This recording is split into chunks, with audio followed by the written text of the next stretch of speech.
Hello, hello, everybody. Welcome back. We are back with the alphas here, and today is a very exciting day. Um, we are finally able to afford our Omega for the first time.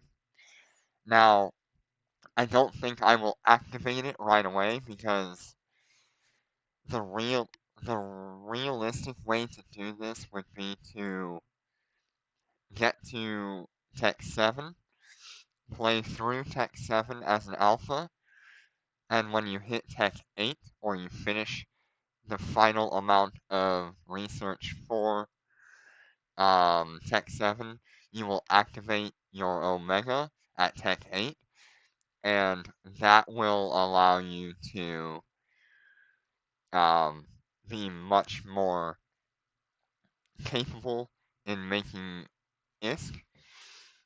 So that I think that is something I might consider doing, but for now, we have reached our goal.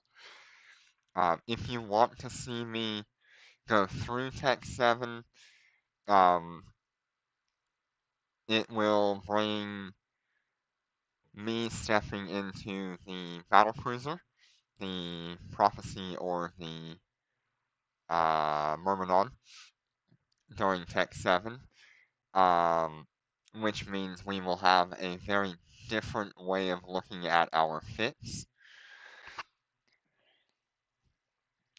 The only thing to do here from now on is to make enough money to afford either the Myrmidon or the Prophecy. How you doing, Kua? Good to see you.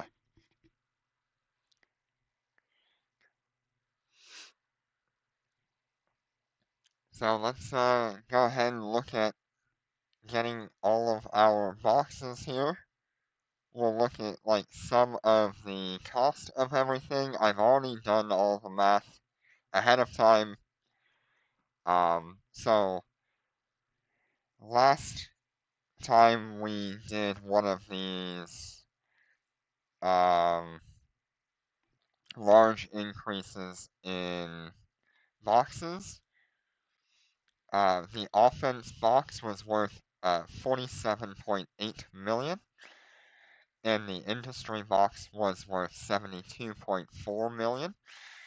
The current going rate on the industry box, if you do a sell to buy orders, is 73,109,910 per box, and the offense box is worth 68,300,000. So we're gonna go with the industry box.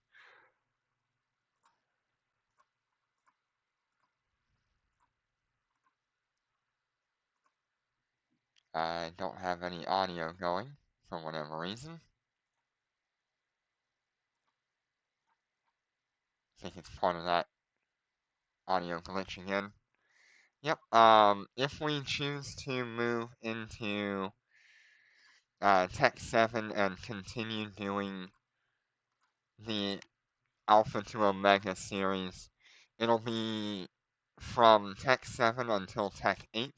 It will just be focused on like the battle cruisers, the Myrmidon and Prophecy, and figuring out how to get another like 2 months worth of Omega.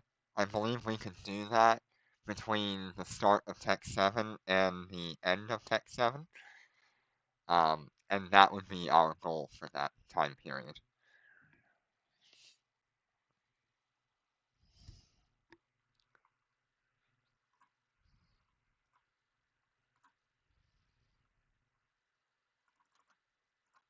See, we can't quite get 5 boxes, but we can get 4.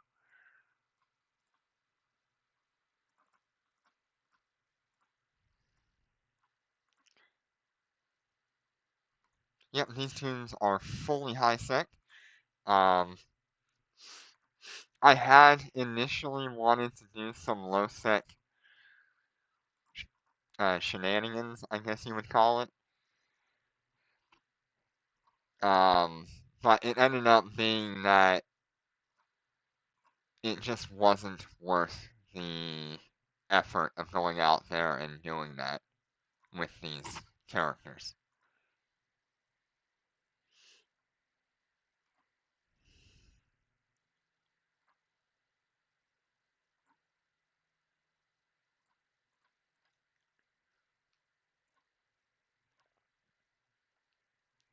Not sure why I don't have audio. I think it's just part of that AFK weirdness.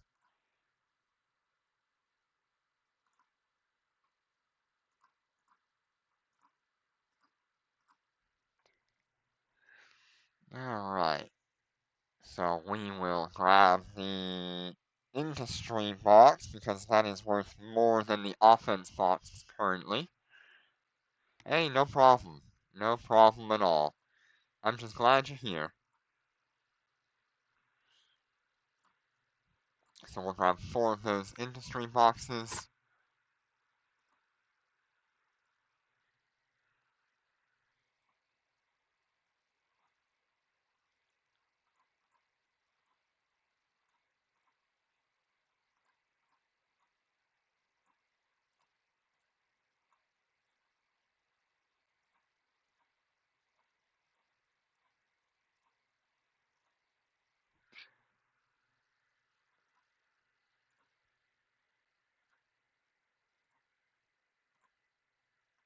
Let's go ahead and stack all of these things here. Well, we also got a little bit of stuff from the other 4 boxes that we have here. I'm not sure how much that's going to come out to in terms of cost.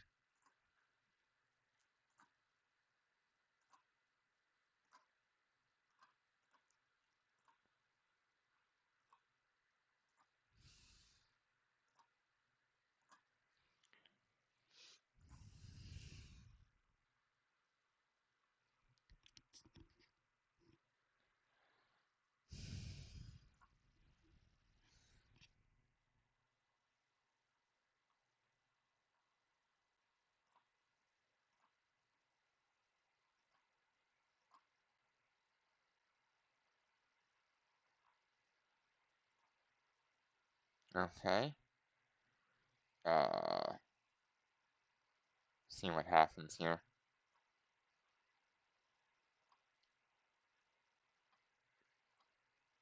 Uh-huh. Okay.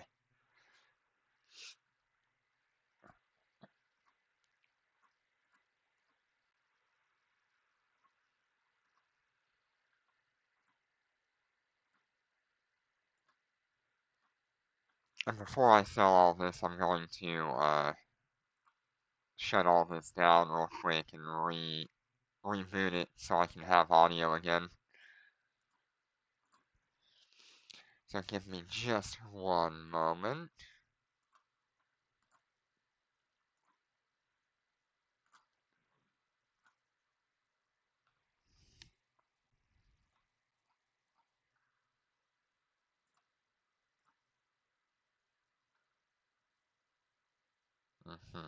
Yeah, it's something to do with it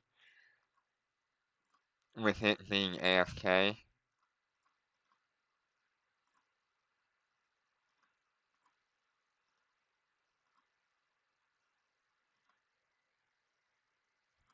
I don't know why it does that, but I guess it's like a small memory leak.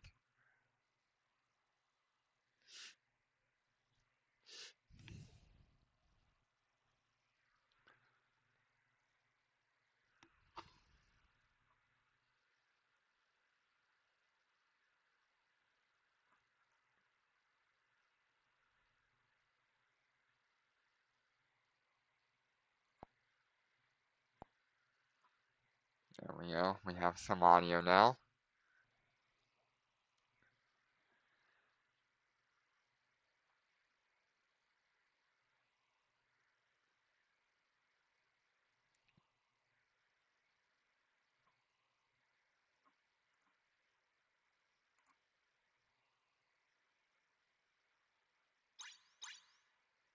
Hey, we got a new update as well. We got our patch notes for today. Alright, let's go through this real quick. Mining AI Core Update Preview. Ooh! Mining AI. I can finally use my Rorqual in an AI fashion. It's a high-sec Rorqual. Don't worry about it. To alleviate Capsule's pressure to ceaselessly focus on the game and improve the mining experience, we will soon launch the Mining AI Core. Can upgrade the Nanocore, enable the local star system mining feature in the settings. Capsuleers need to enter a citadel or a station and manually set it as their mining base in station services. Ooh! Setting that to perimeter or foreign. I don't know which one though. Then, pilot the mining ship out of the station, activate the AI core just like you would with a standard mission runner, and the ship will automatically search for asteroid belts and mine ore. Once fully harvested, the ore will be transported to the preset mining base, moved to the station hangar, and then the ship will exit the station to start mining again. Actual functionality subject to change upon release. Okay, so they're still debating whether or not it will undock itself. The ships that are supported by this are the Rorqual, the Orca, Covenant 2, Governor, Procurer, Retriever, Venture Covert Ops, and Venture 4. You cannot get this on the Venture 3, the Venture 2, the Venture, or the Venture Trader. Okay, that's good to know.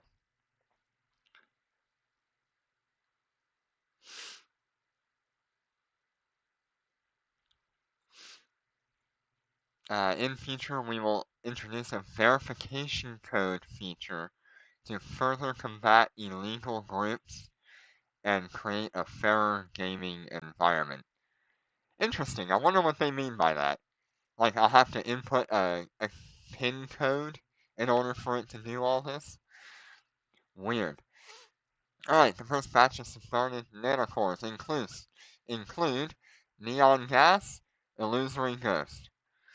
Literally the two best AI ones they could have chosen. Thank God. Currently, this feature is in the experimental stage, and the demand for ore in construction and market is lower compared to other materials. To reduce the impact of productivity increase on the market, the mining assistance feature is limited to running for only 4 hours a day. That's rough, but I understand.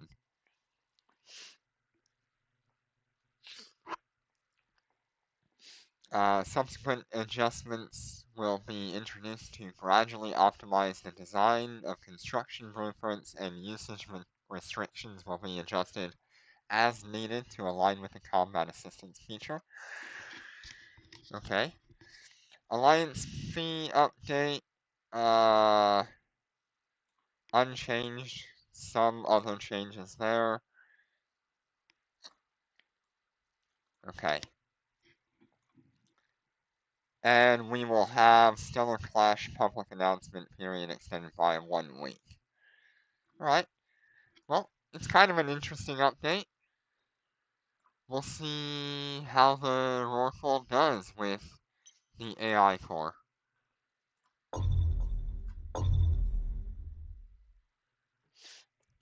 I'm sure there will be other things coming as well that they didn't announce.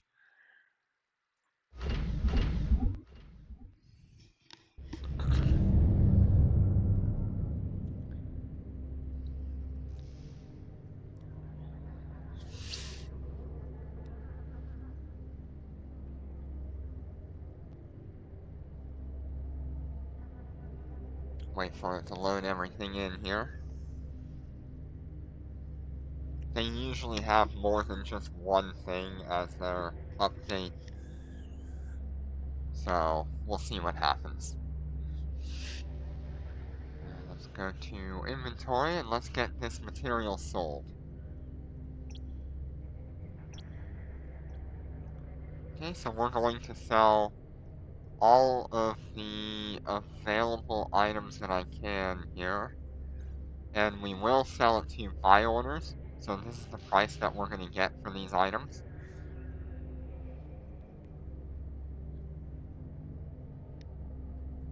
Only 385 are available here.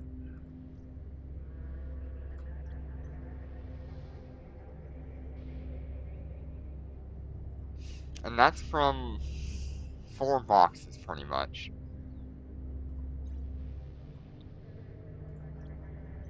Extra 6 million. Yeah, Concord Pass is easily the best for alpha players right now to make any sort of money if they are at Tech 6. You can take a Tech 6 character into null or low, and yeah, you could maybe make more. But this covers most things.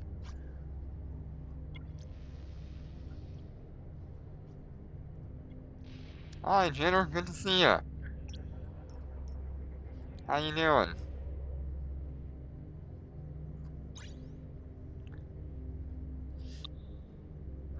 How many are these? Uh, so, only 10 of these available.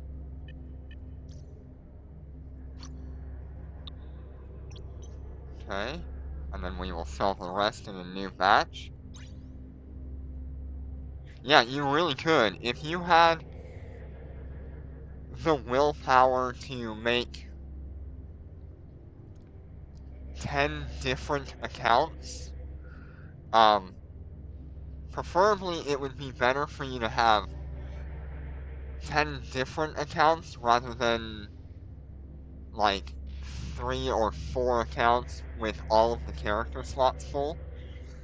That way you would have the ability to fly 10 different people at the same time if you had a computer that could handle that or enough devices to handle that.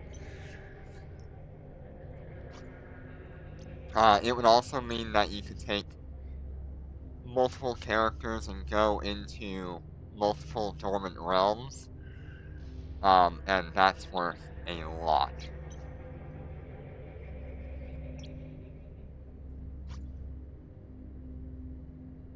No problem.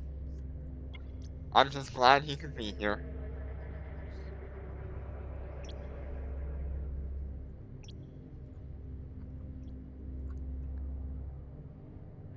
Well, we are finally completing our funding for our first Omega.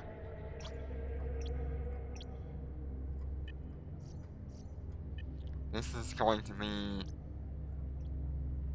our first 170 Aurum, or Flex, not Aurum.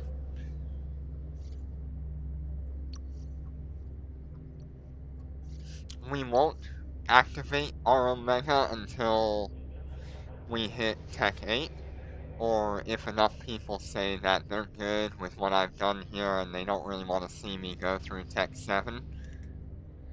Then we'll just activate it, and I will probably do like 2 more videos on the Alpha to Omega account. One to set up the giveaway for all the ships, and one to actually give it away to all the people who participate.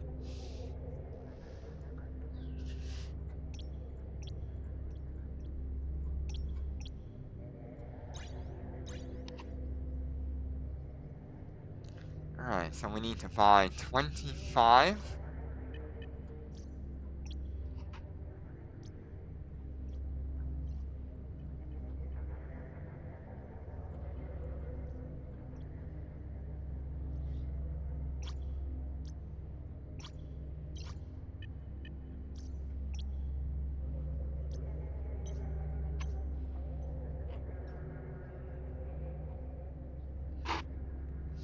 Oh, you absolutely could. Um,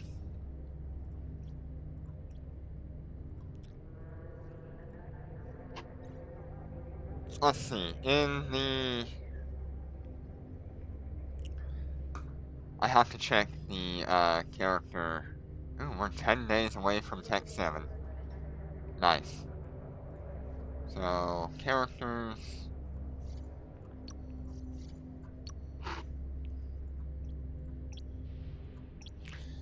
Okay, so we have been playing for 75 days. And we have made 1.4 billion ISK. From Tech 1 to almost the end of Tech 6.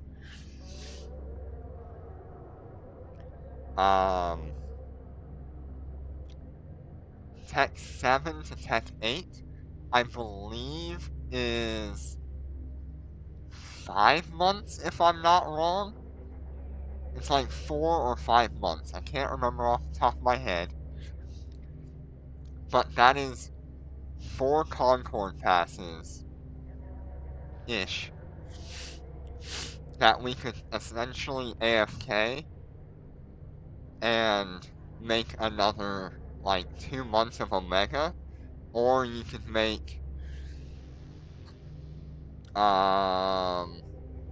enough to purchase like a faction battleship or something, or a faction cruiser very easily.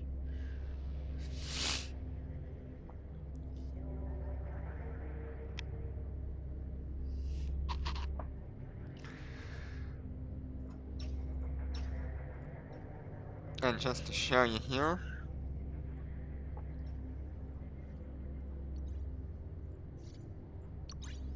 we now have the 170 flex that it would require for Omega Basic.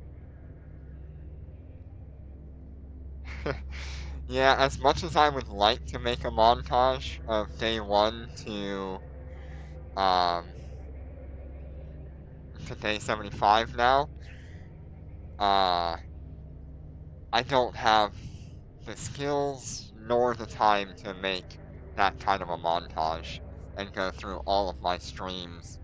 But if someone would like to do that, um, have fun. You can absolutely go ahead and show that off if you felt like it.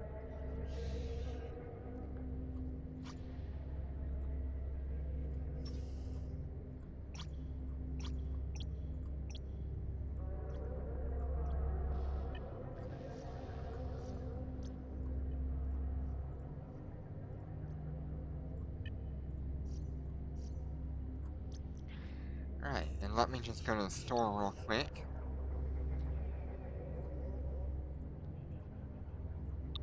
Yep, so 170 flex, which is what we have, will get you Omega Basic, which will give you access to all of the skills. So all of these skills that we've been locked out of, that say Omega Restricted, we can now train into them once we purchase our Omega. You also would have access to planetary resources. That is a very important way to make money as an alpha player and an omega player. Alpha players used to be able to have, I believe it was 2 or 3 planets, but they have removed that capability due to too many bots abusing it.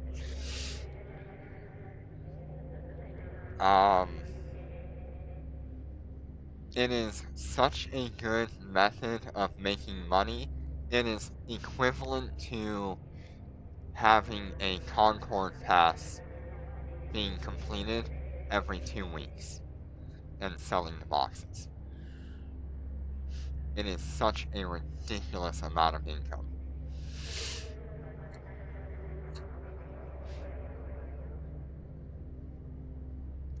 So that is one of the many reasons why you would want to go into Planetary. Other things that we have access to now are other ships.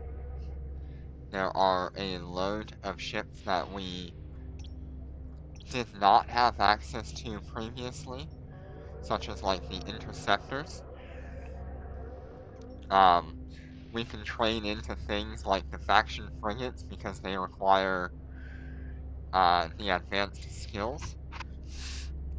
You can train into the battle cruisers themselves. So that would be the advanced medium drone skills here that we would be looking at. Let's see what these things are worth currently. 175 is actually a really good price on that.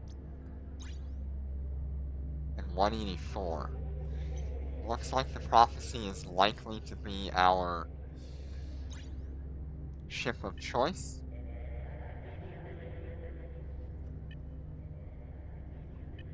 Wow, that guy wants to buy 6 of these.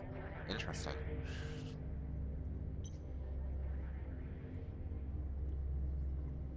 If we could get a few more days of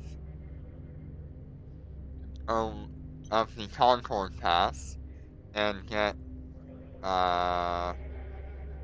what is it, 2,400 points to get a box. Yeah, so if we can get to level 19, we can get one more box, and that would allow us to afford the battle cruiser.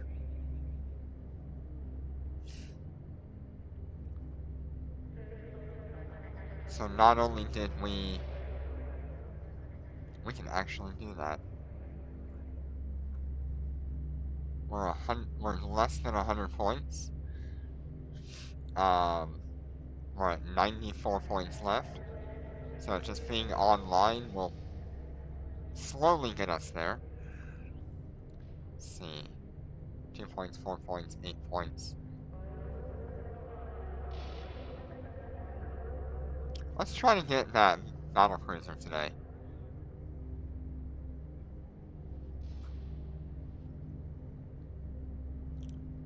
We're gonna go with our bounty tick option here.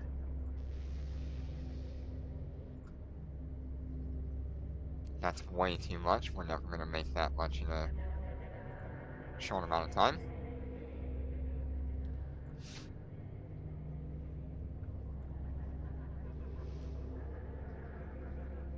That's 100 million? 10 million? 10 million. Mm, that would be like a full day of grinding. It would be better to grab the 4 encounter option.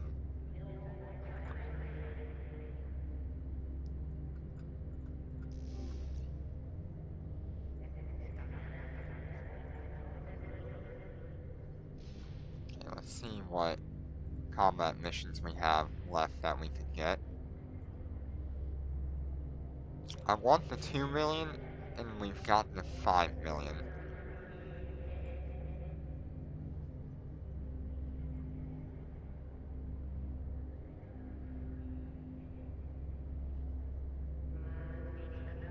You know, I don't know that I saw any patch notes about that.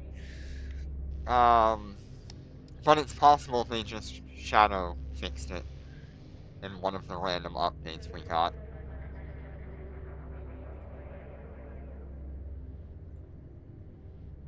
No, I don't want to do that.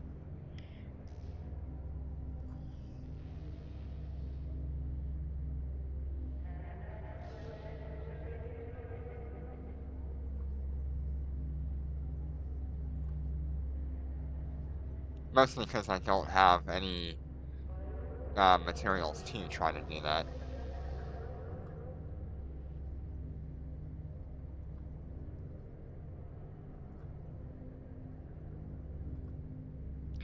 My god, just give me the 2 millionist bounty. Please.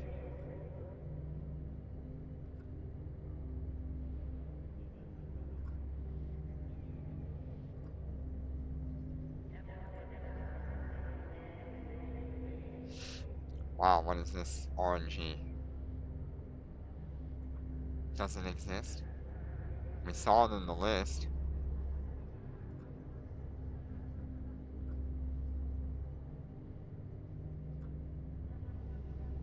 There we go.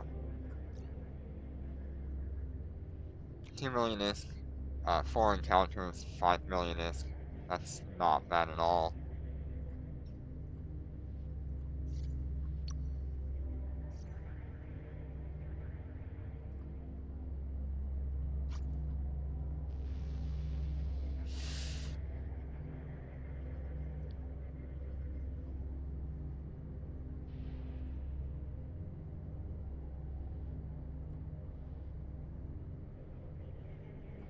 Four encounters.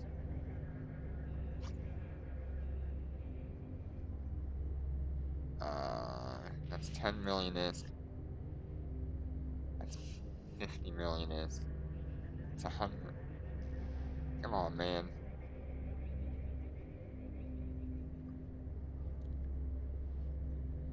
That's 20 million. That's 2 million. That's good.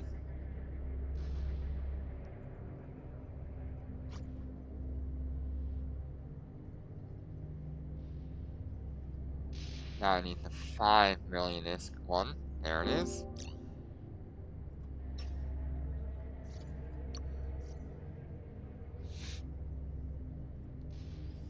So I've got a 20 million. That's the 5 million.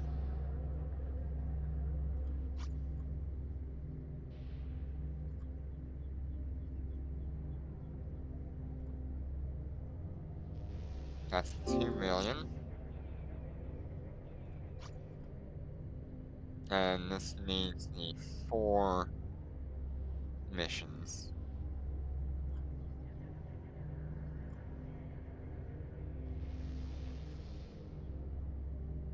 There we are.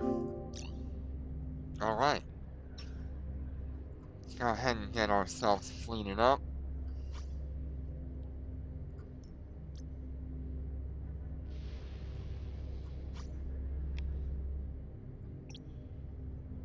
I need to invite Cadet Rena and Cadet Walker. And then we need to set all of them to Squad Deputy. And move my main character to here and set as Squad Deputy. That way we can warp ourselves with any of our characters.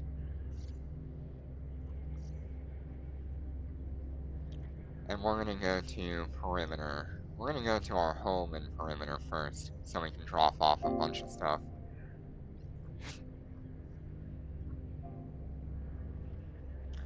Why is this so loud? Autopilot engaged. Undocking.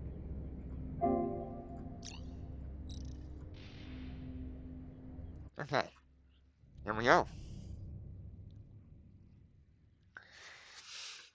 Once we get to our home, we'll drop off our stuff, and we will grab a bunch of missions in Farent.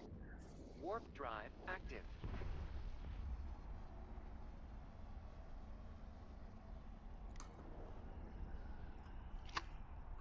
So like I said, we are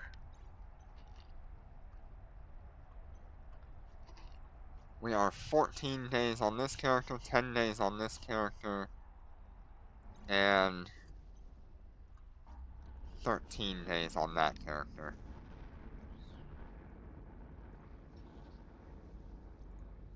From Tech 7.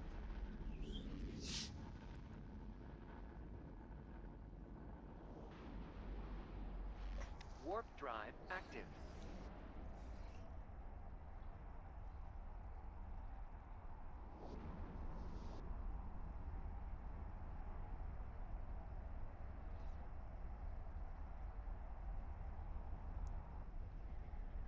Destined docking request accepted.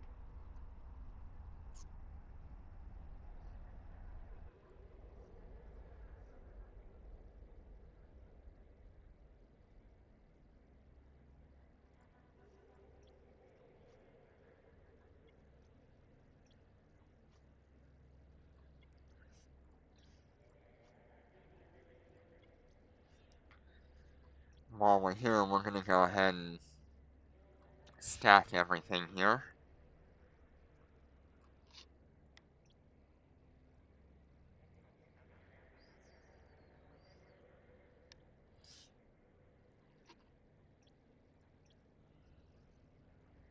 Oh, I've got 15 more of these things. I think we'll have plenty of money.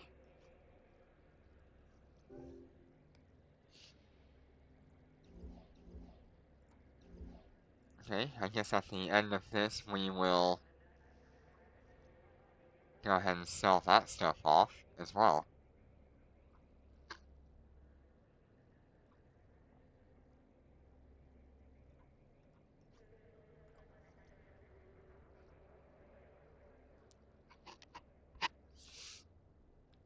Very nice.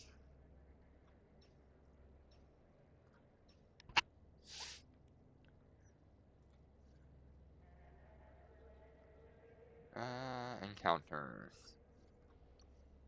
That's events.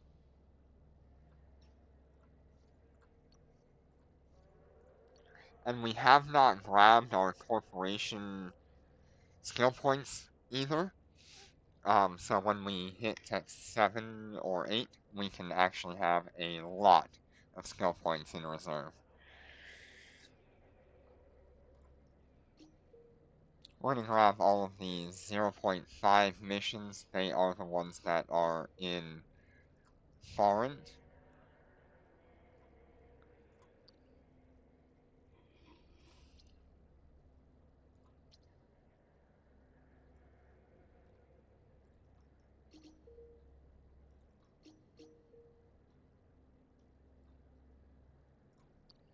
Which is our main mission running system for us.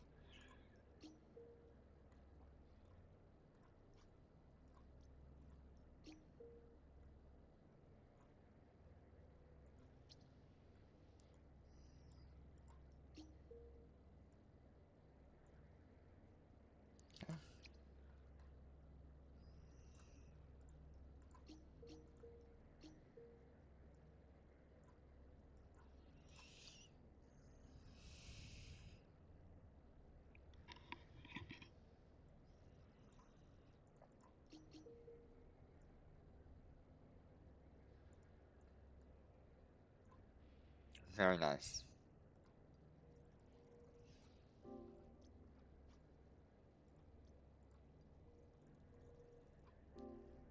Okay, the game seems a little low, but we'll see what it is in... Yeah, there's been so much stuff that we've been through so far between the first stream and now.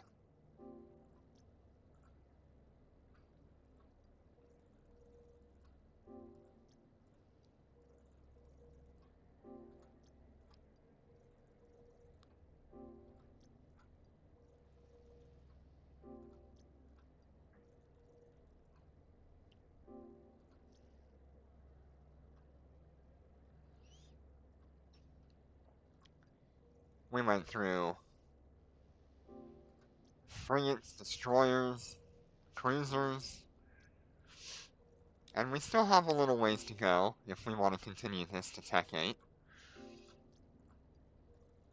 And then we can show the difference between an Alpha pilot and an Omega pilot in a much greater capacity.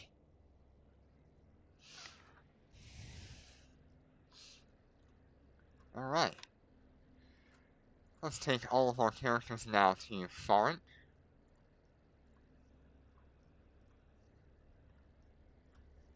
It's only 2 jumps away from Gina and Perimeter. Autopilot engaged. Well, 3 jumps away from Gina, 2 jumps from Perimeter. Undocking. Okay, yeah. What you got?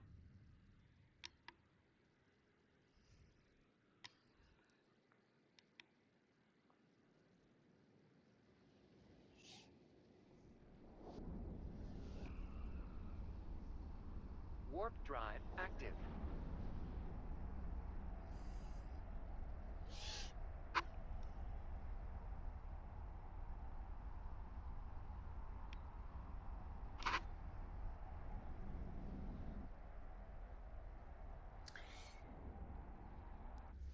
Well, that's an interesting thought.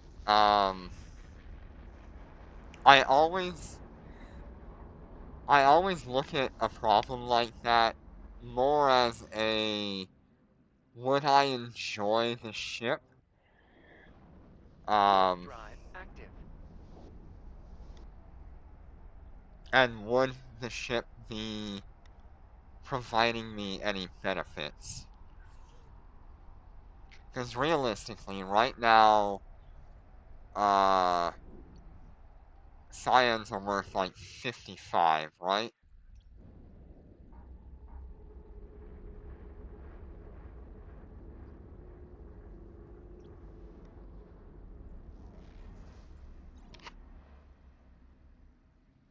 $55.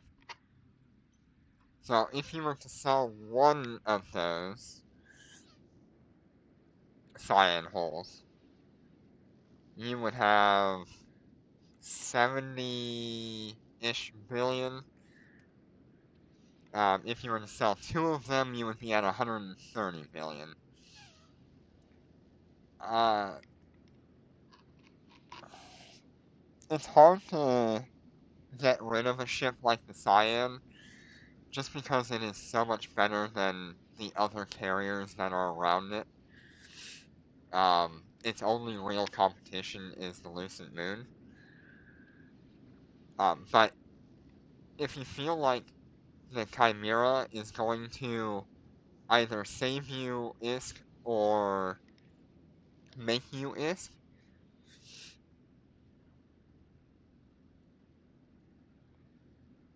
it could be worth considering just selling one Cyan to fund all of the parts that you need to set up a Chimera. Um, the Chimera is only worth like 28 billion or something like that if you buy it off of a market, or within a corporation I've seen as low as like 19 or 20 billion depending on the person.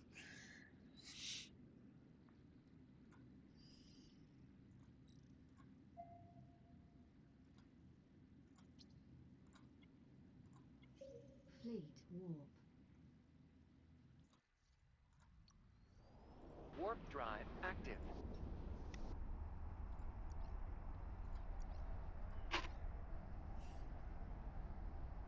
So yeah, I'm not. Well, I guess I missed your comment. There we go.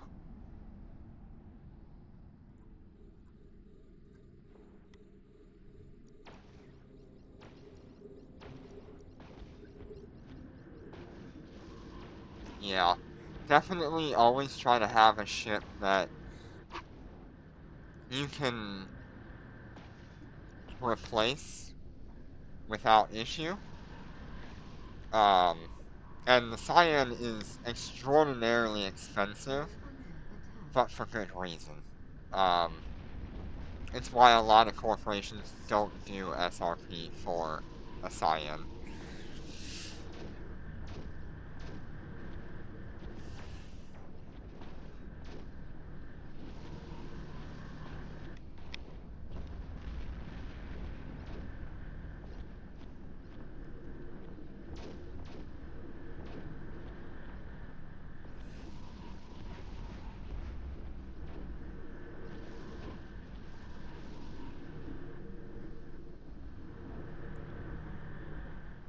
Do you ever go too high sec with your Cyan? Because if you don't go into high sec with your Cyan, then there's no point in having the extra expenses when you could just have the lower cost and a little bit less capability.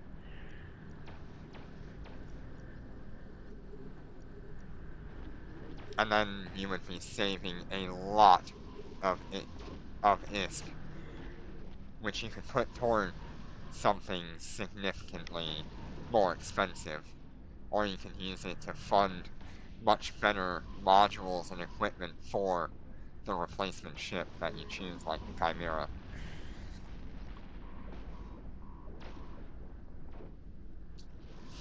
With the kind of ISK that you would save selling 2 Cyans and buying a Chimera,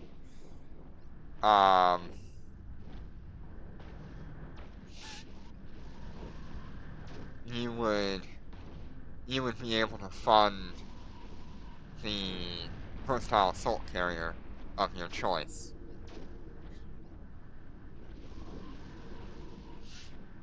Yeah, I've got 3 Dominic's Navy issues that I'm sitting on as well. I love them. I really do. They're so good.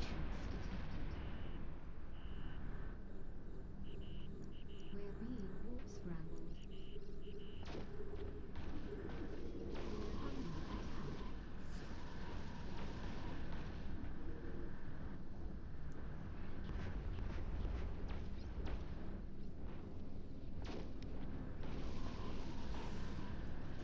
Shield damaged.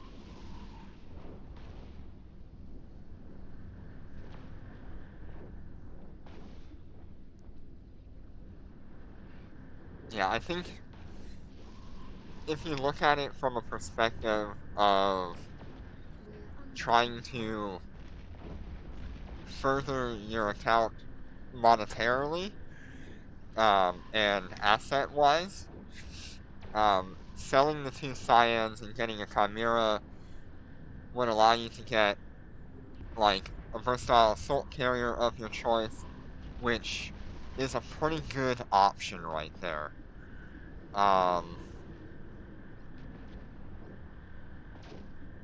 That means you still have a carrier, and now you have a ship that is significantly more expensive than a carrier. Warp drive active. And you can use that ship to barter your way into other ships, like I kinda did. Like I said, I traded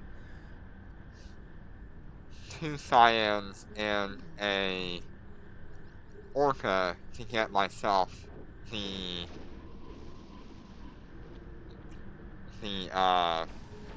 Roarfall plus its red mod, which now I sit on as an asset that's worth 150 billion ISK, in case I want to trade that out for something ridiculous.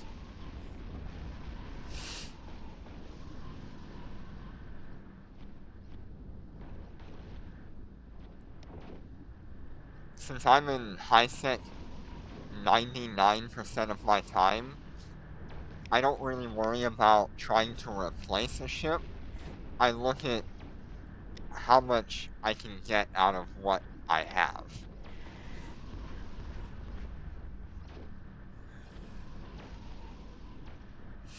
But if you're a nullsec, you really do need to consider, can I replace this ship if it dies right now? Because that can happen. And then you can be left with nothing to your name.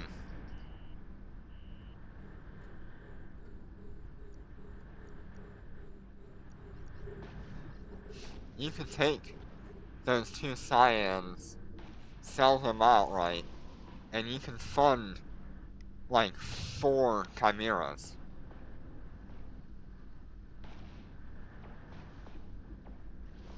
At least for the holes. You can pretty much fund 4 Chimeras off of the ISK that you get out of selling those 2. You could probably fund 1 full fit and 2 holes for the Chimera, if you were to sell those 2 Cyans.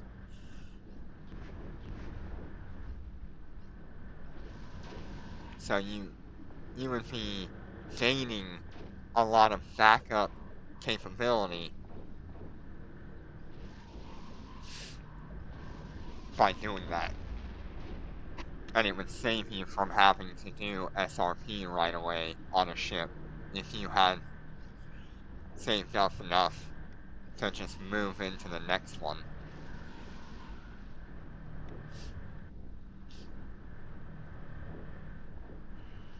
Enemy ship detected.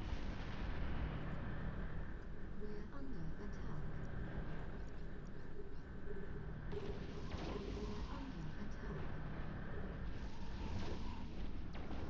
And if you haven't taken your Cyan to high sec for any reason, you're not going to in the future. So just get yourself something less expensive that you can more easily afford to replace, but is almost as capable as the Cyan, and you're going to be much better off in the long run trying to support your account if something goes wrong. I think that is a much better option than holding on to two Cyans and then trying to replace them if you ever had to again.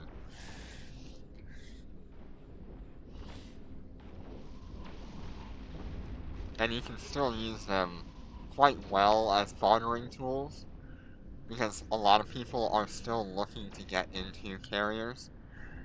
And if you can offer multiple carriers to get something that you really want,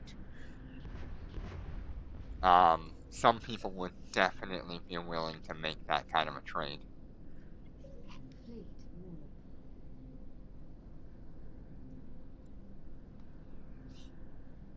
Warp drive active.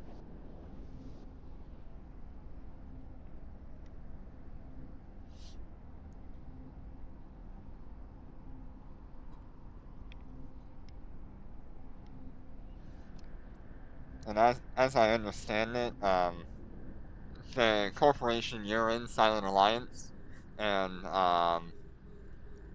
whatever that other one was, your actual corporation, have pretty robust market systems that you can go through.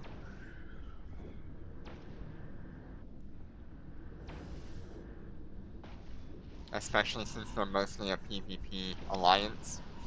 So they've got really good replacement programs and things like that to support their players. So you definitely have the best option available to you if you ever wanted to take that route. Yes, you could also use the Chimera for an Anaconda, but I don't think that's the best way to use them. Trading out two Chimeras for an Anaconda when you could just outright buy an Anaconda.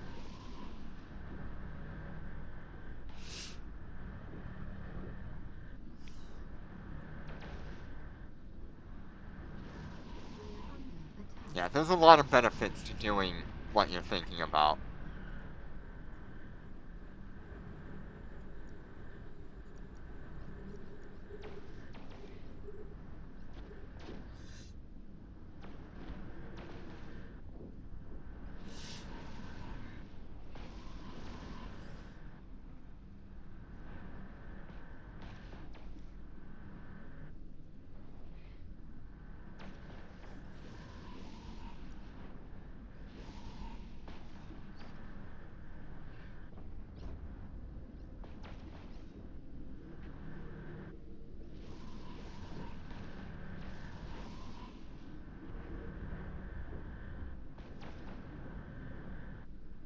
Man, I am so happy that we were able to afford both the battlecruisers and our Omega today.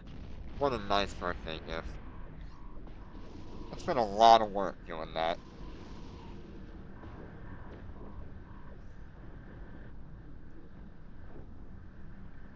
And it just sheer luck is all I can say about it happening today, because I was not planning on being even anywhere near close to Omega by this time. I thought we would be in the last weeks of Tech 7 before we even had a chance of affording Omega.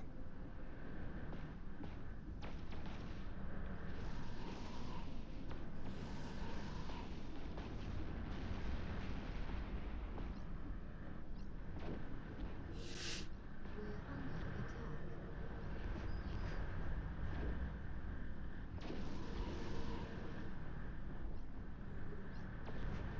We're under attack.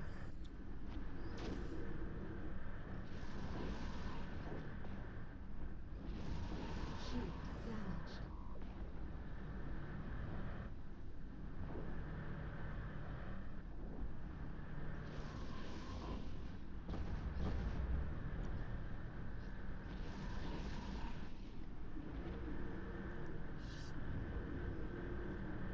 So let's see, how many more Concord boxes can we afford in this Concord Pass? Fleet move.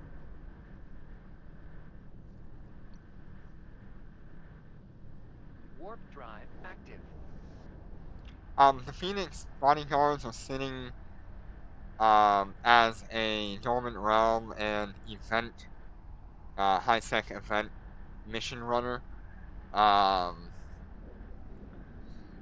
And that's my current plans for them, although long-term they are going to be used to fund either a golem or whatever I choose to make the 1 trillionist battleship.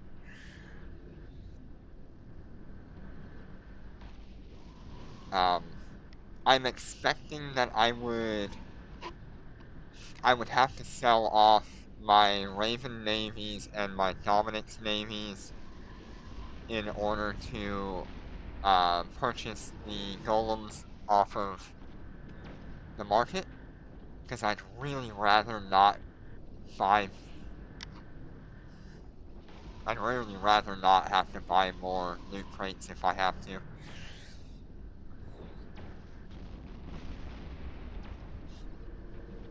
I am also kind of holding on to them as a sort of total wealth thing, so I can compare what everything I have is against, like, a super carrier.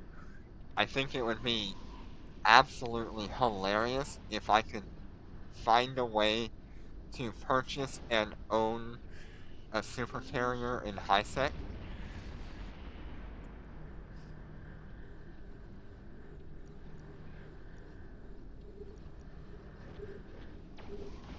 It would be absolutely diabolical to have that.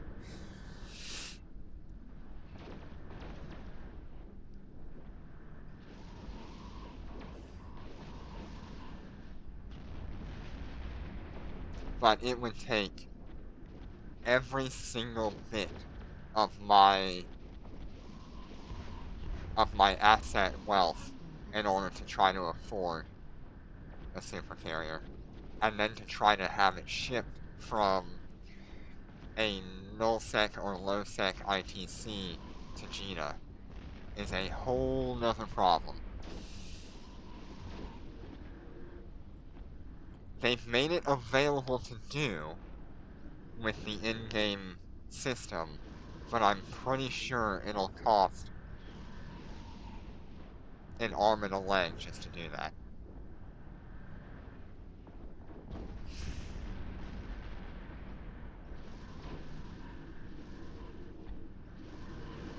Enemy ships detected.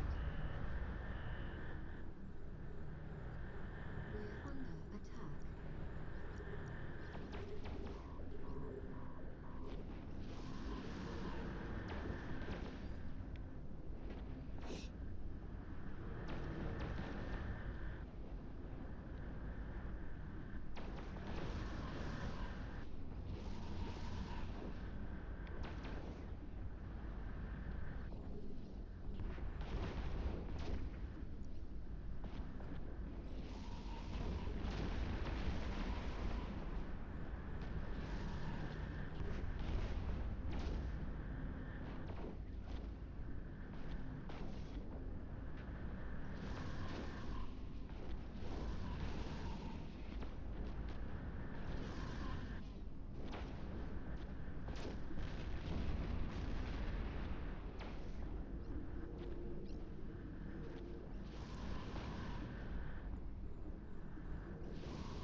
Warp drive active.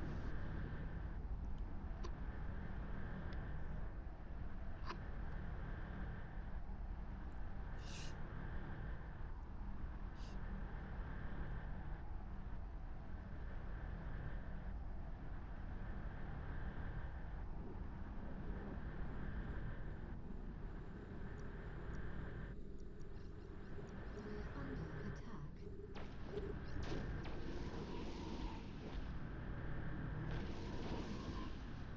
That's not bad at all.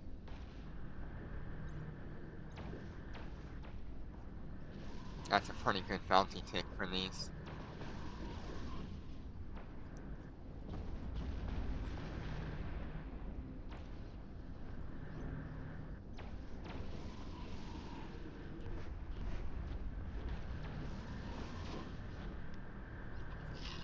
We're under attack.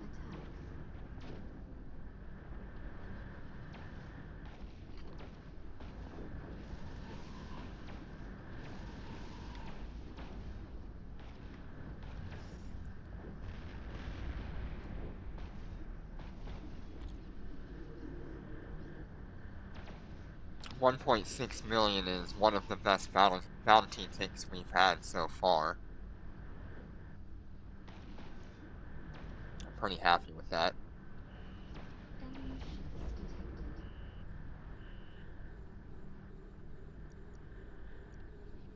We're under attack.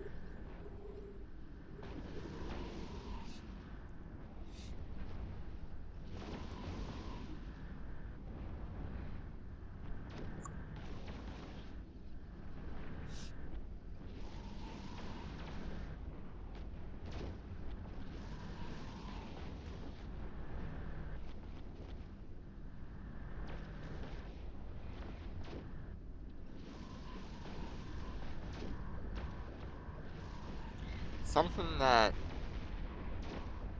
is like so far down the road that I couldn't even consider it right now, but it's just a funny thought in my head.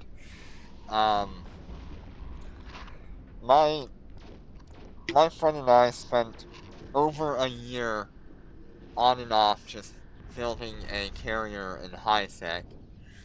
Of course, we actually had to ship the parts out to NullSec in order to build it itself, but we spent over a year between me and one other person gathering all the materials and the money in order to build a carrier.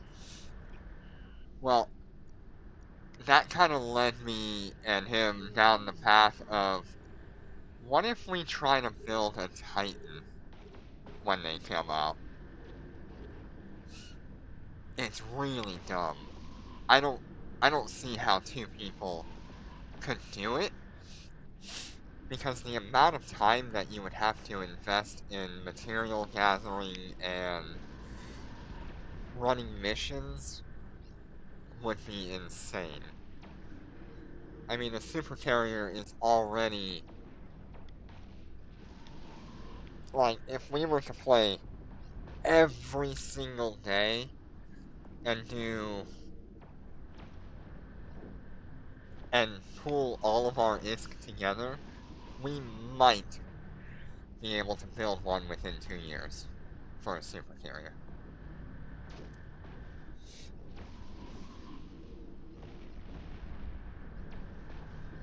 But now that I'm able to do Dormant Realm, it's way easier to make the money.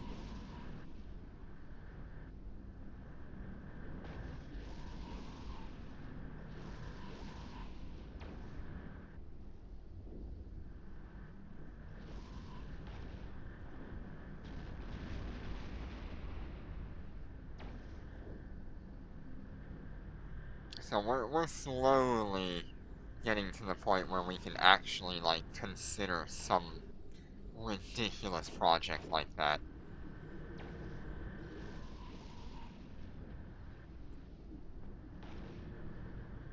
I mean, to give you an idea, I would have to start gathering materials right now for all of the HiSec materials in order to even have a chance to start building the parts when the Titan comes out.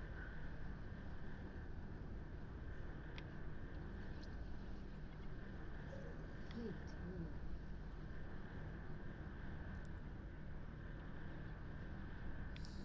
Warp drive active.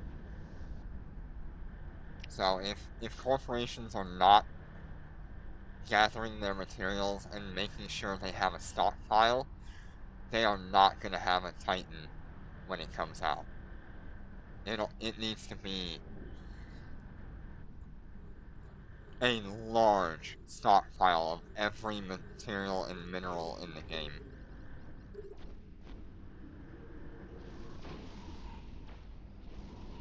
And there's going to be materials that we can't even get a hold of yet.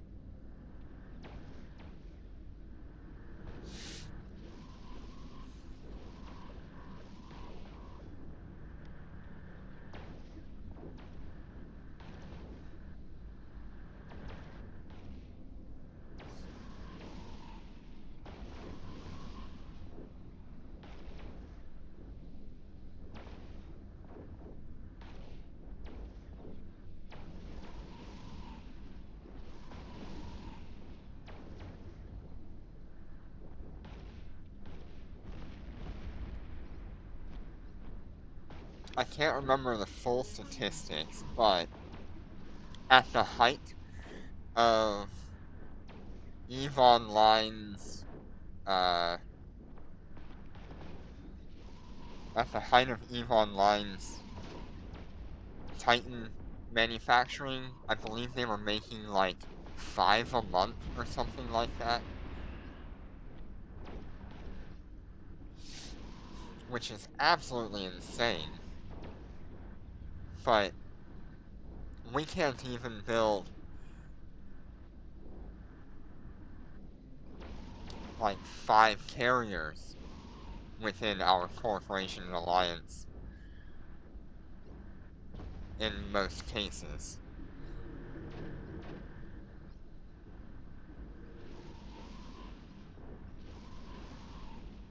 in a month.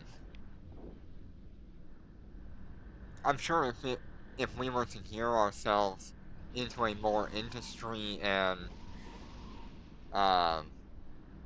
tax heavy scenario, it would probably be able to crank out maybe 10 carriers a month if we're lucky. And that would probably be like 2 super carriers a month.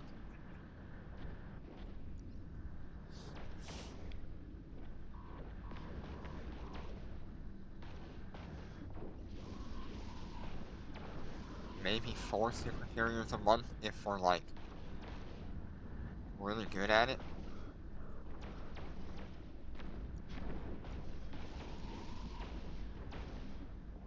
Myrmidon's hitting me pretty hard. We're under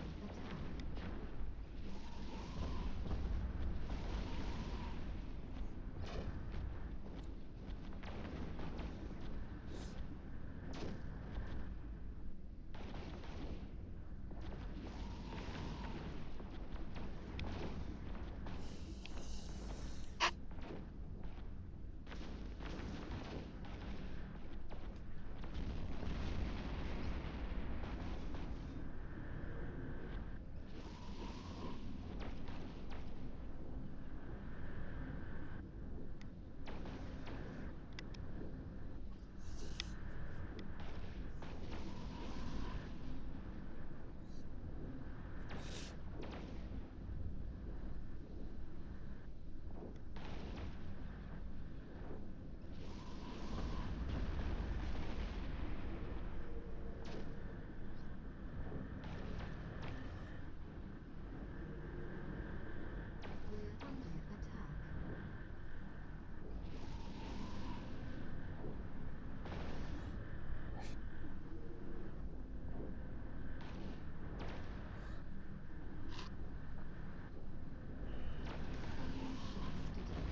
turn on our second armor repair so we can keep our health high enough. We're under attack. Anybody freaking out yet about their own ship because of the armor alarms? We're under attack.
Man, these ships have been so nice to fly versus the Vexor trainer. I'm glad we stepped up to them. And I'll be happy once we're in Tech 7 and we can actually, like, fly the battlecruiser.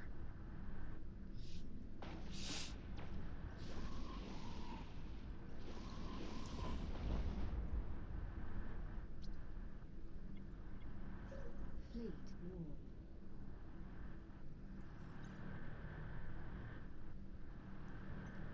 Warp drive active.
I don't think we'll make it to 19 on that character.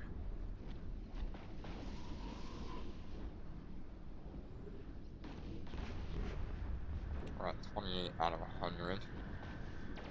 Yeah, we should get that one.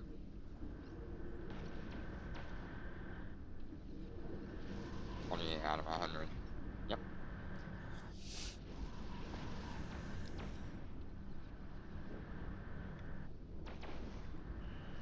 Enemy ship. Good thing we have some backup materials sitting at base. That way we can actually afford these battle cruisers today, because I think they're at such a low price today that it's worth buying them.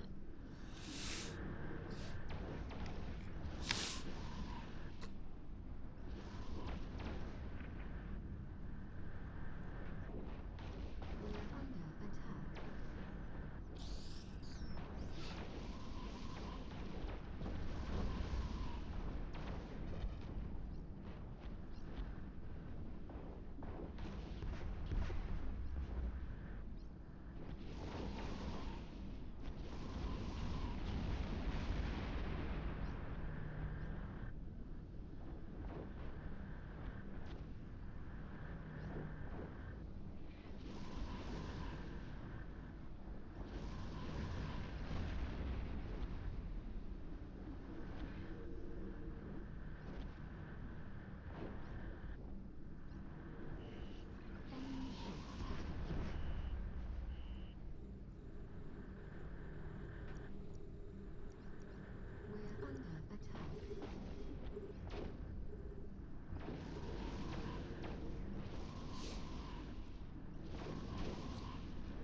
I wonder if we grab our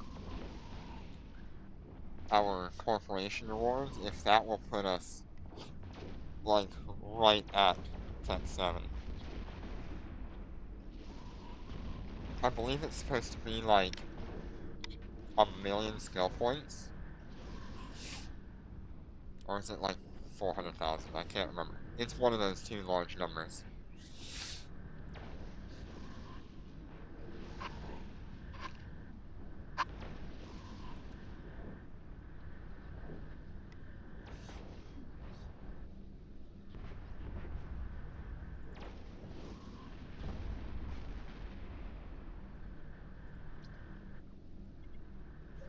Fleet War.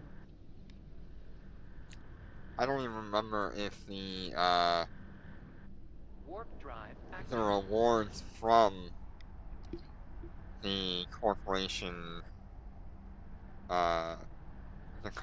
joining rewards will go toward the timer for your characters to level. We're under attack. I believe they still do. We're under attack.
Enemy ships detected.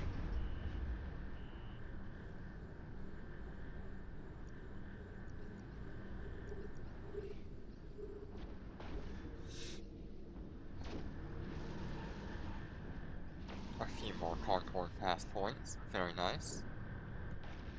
We should be coming up on our next bounty tick. We're under attack.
kind of excited for the Attack. AI mining nanocore. That'll be really nice for me to run that Rorqual for the next half a month.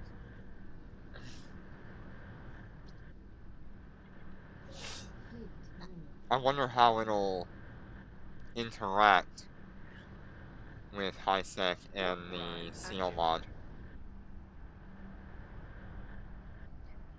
I don't know if it's gonna like preemptively turn off the Seal mod or if it's gonna lock you down until it gets the message that everything's mined up.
Enemy ships detected. We're under attack.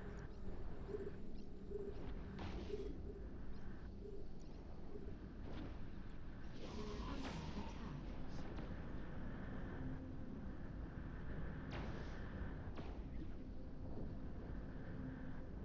And I just cannot wait for that.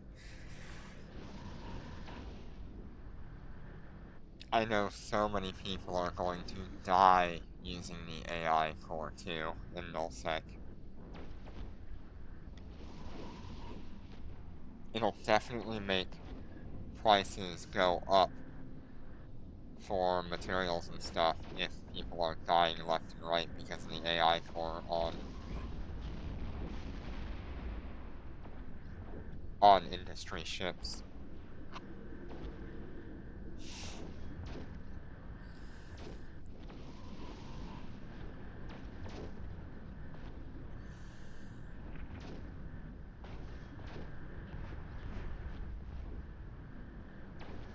We're under attack.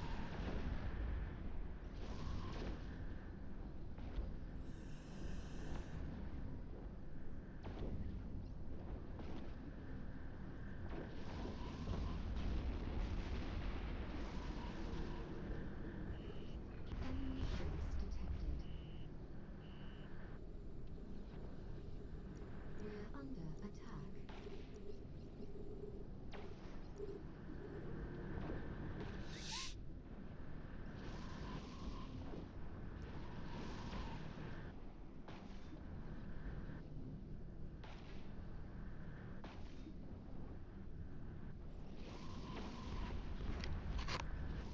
I'm thinking it's probably gonna take like 400 of those Tesseract cores.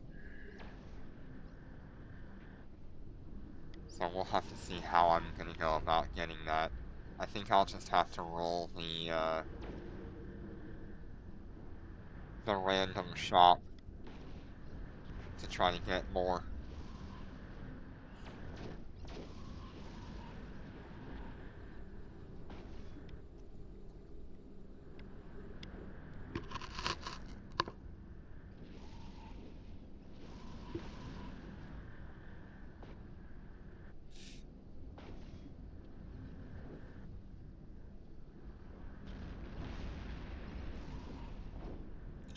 Is the Illusory Ghost Core still on the market?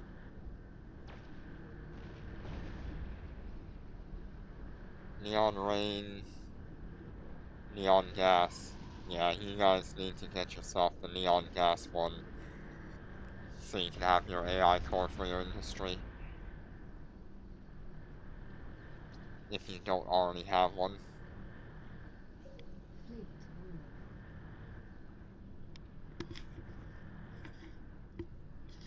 War. Warp drive active.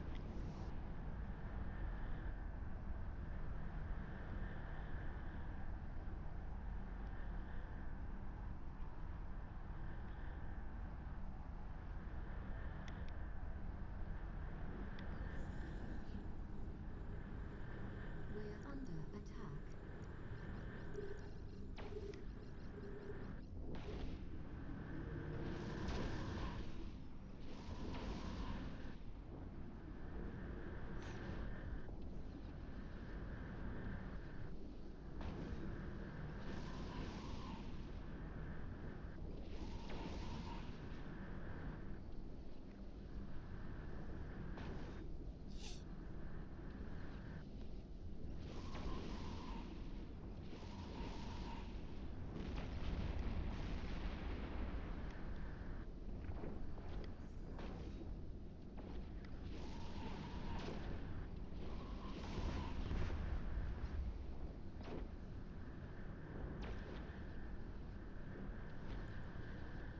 Have we seen the bounty tick yet? Yes, we did. 1675. Nice.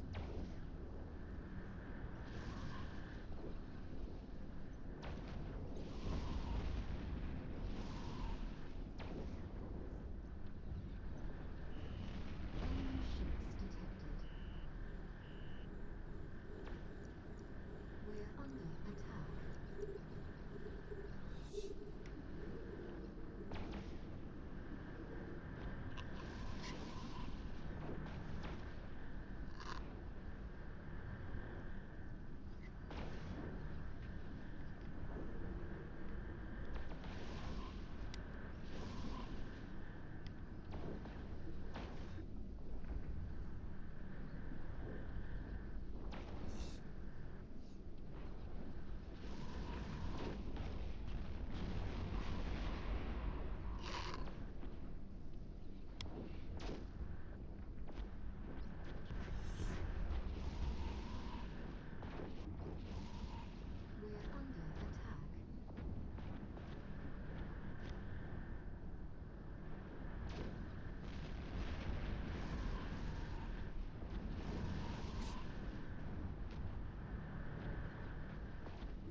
We're under attack. Enemy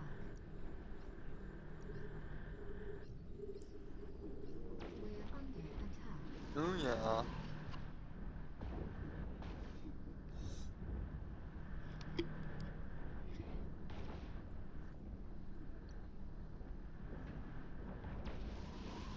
Okay, we're at 56 out of 100 points.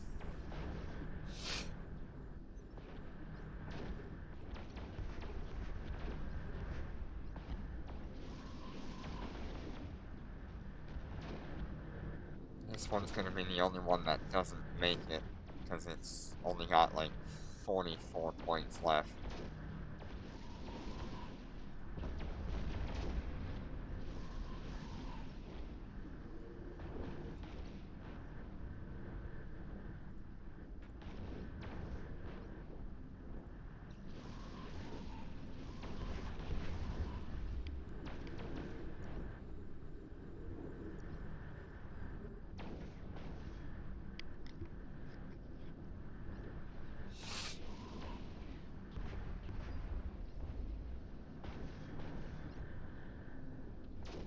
We're under attack.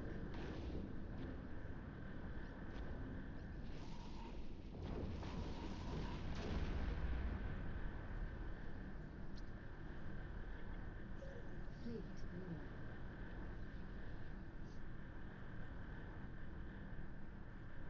Warp drive active.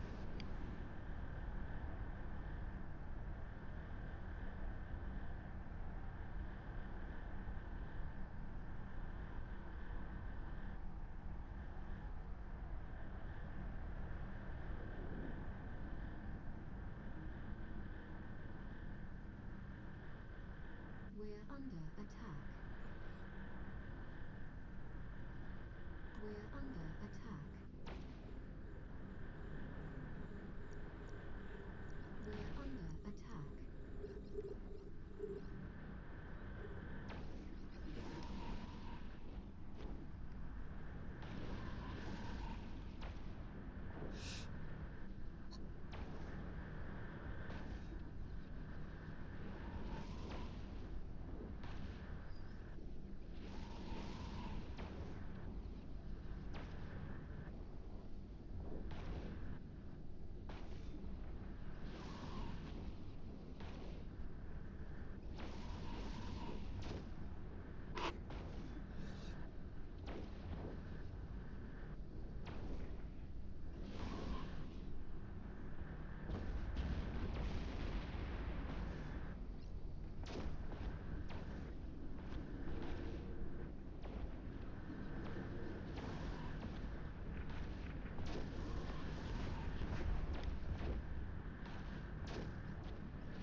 That's unfortunate.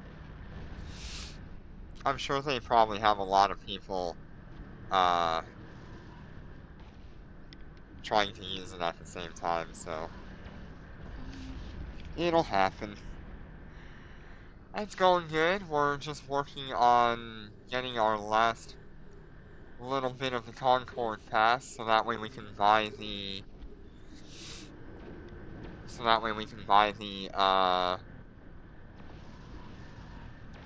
battle cruiser as well.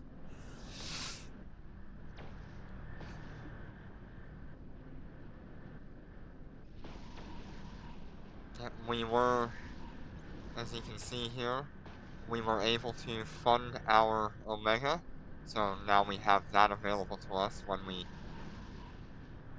get there.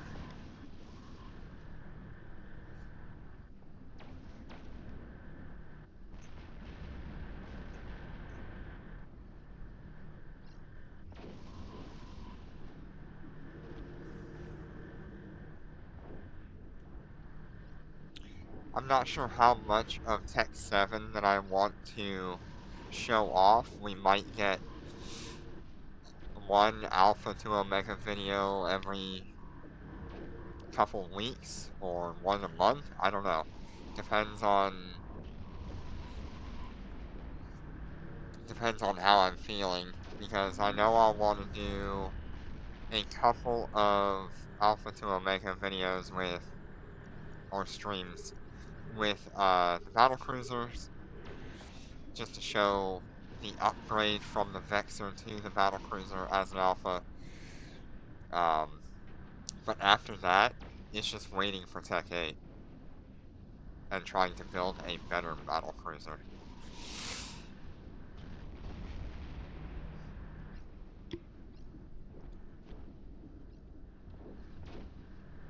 We're under attack.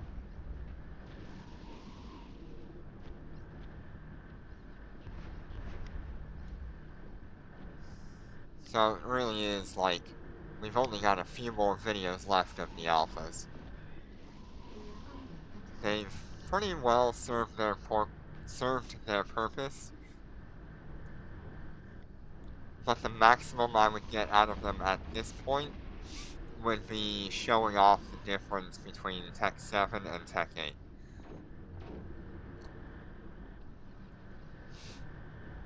Because you get a huge bump in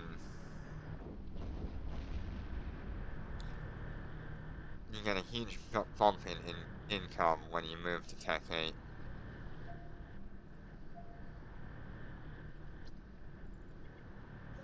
Fleet war. Yeah, it's definitely interesting to see how fast or how slow an alpha character can get to where it's at now. And of course, this process could be like 2 weeks faster if we were actively doing streams of just Alpha to Omega from day 1 to day 75 now. Like, if I wasn't doing my other characters, We're under and these attack. were my main characters, we'd probably be looking at, like, having completed this challenge, like, 2 weeks ago, running 20 million a day in missions.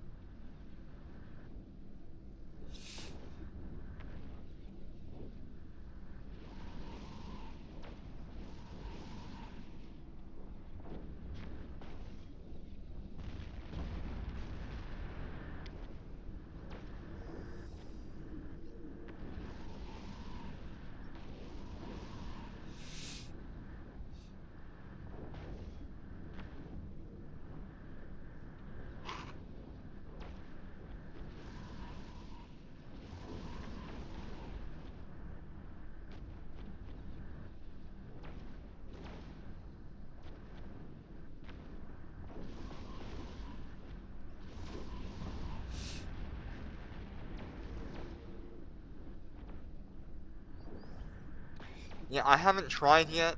I know they don't have the tank, unless I, like, take out every drone that it sends out.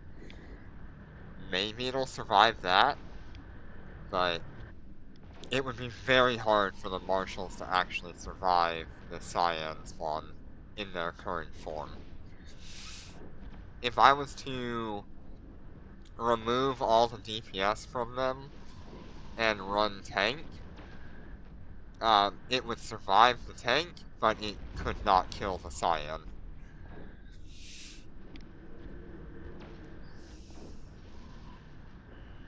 Enemy ships detected.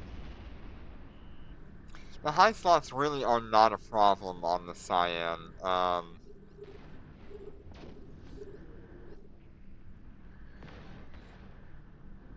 The Cyan could be easily out-traversed, and so with 3 Marshals with webs, it shouldn't be a problem for them to handle the Cyan and outmaneuvering it. Guess I'm not paying that much attention to my health.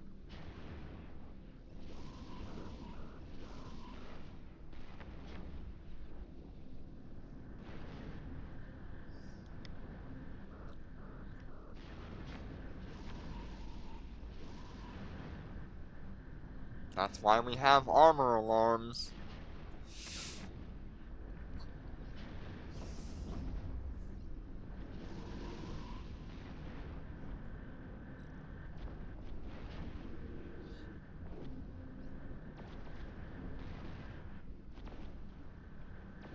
If you could get rid of all of the drones before they could do any real DPS, I think the Marshals could definitely kill the Cyan. I just don't know that they can clear the drones fast enough to do that.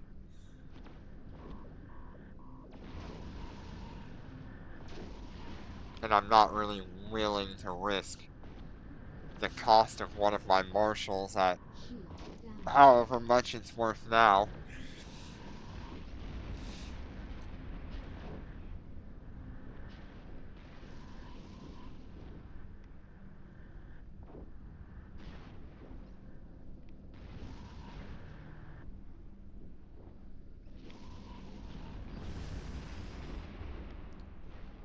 Okay.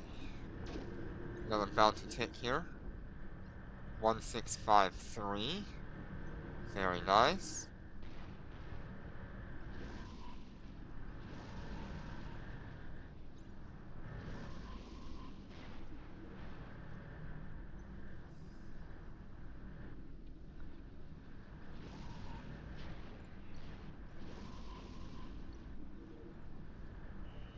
Enemy ships detected.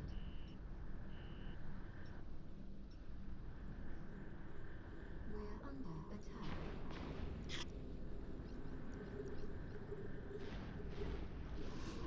take out this Myrmidon.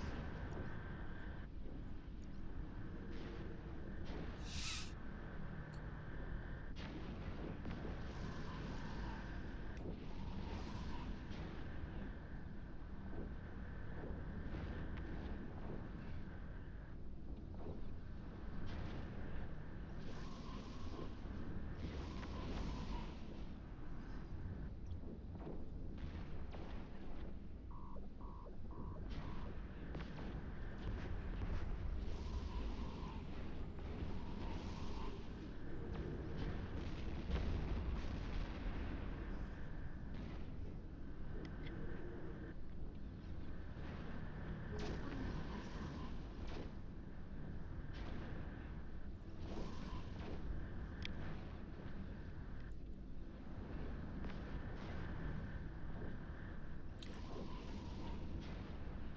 Maybe with like a nightmare on grid, they could survive. No problem. No problem at all.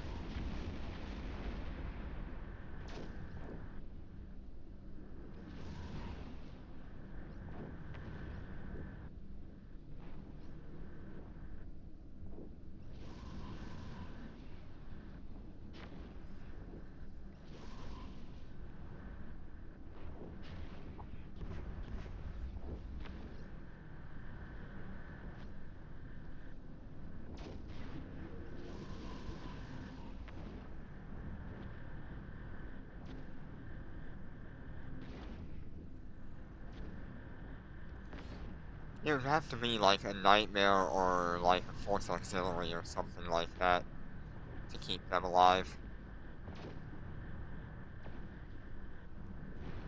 Because I know they already meet the DPS requirement. It's just that tank requirement that I don't know that they can do.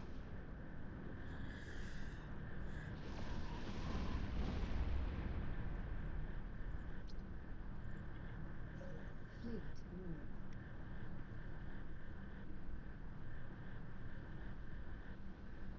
Warp drive active.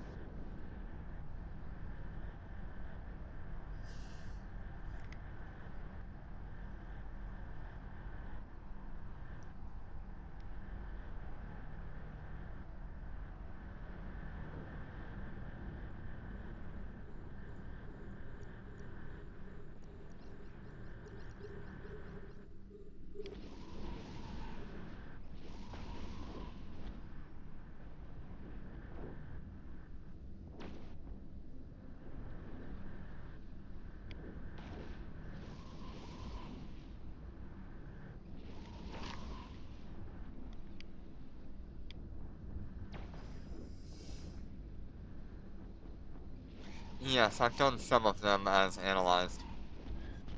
Anything extra that I don't need, I usually analyze or reprocess.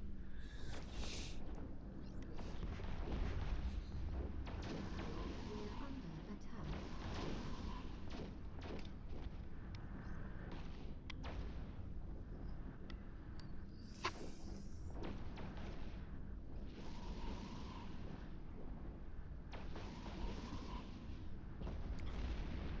Yes, there is a little bit of RNG.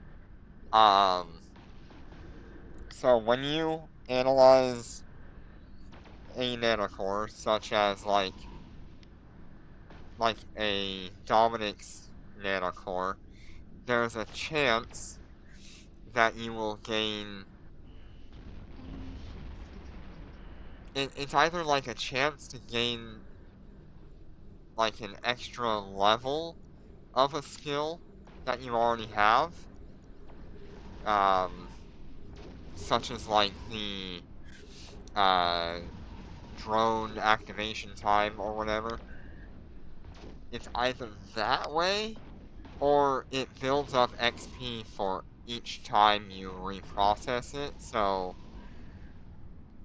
or for each time you analyze it, and then eventually once you analyze enough of them, it'll level up that skill.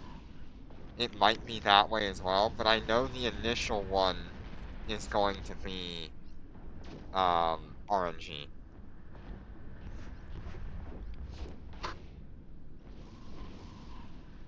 Because you can analyze that Dominic's thing, and you can just not get a drone level for your first analyze. We're under attack. I have a feeling it's more along the lines of it builds up experience toward that skill level Enemy ships detected. each time you analyze a nanocore, and then you'll get that level eventually. But it does feel a little bit RNG on whether or not you actually get the skill points for what you're looking for.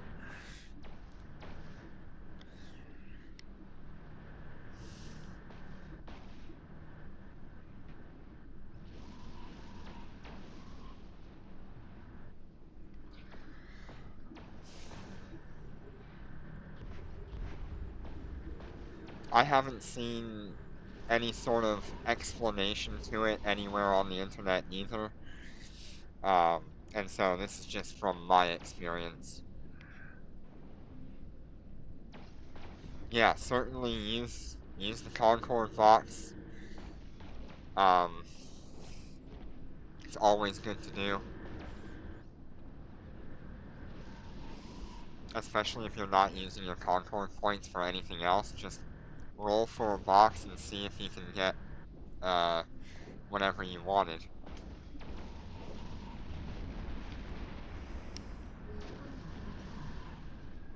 We're under attack.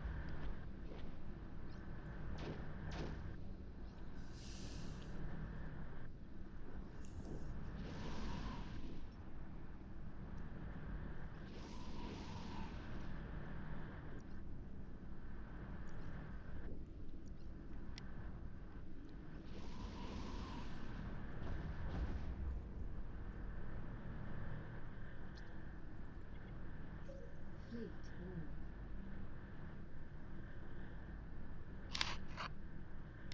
Warp drive active.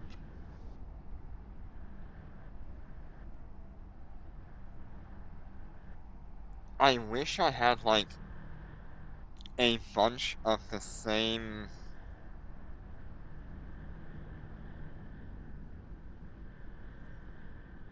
I wish I had a bunch of the same nanocore to try and see more clearly how it works, but you only ever have like one at a time of the same one.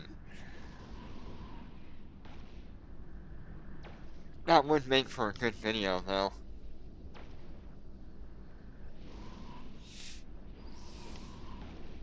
Just analyzing a bunch of the same nanocore to see if it's more experience based or just RNG, whether you actually get the skill or not.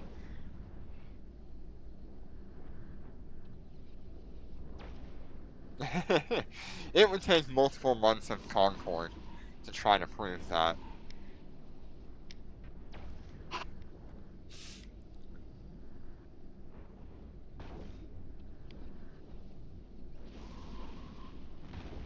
Because you could reprocess, like, or analyze the thermomagnetic storm core or something like that. If you can RNG roll enough of the same nanocore.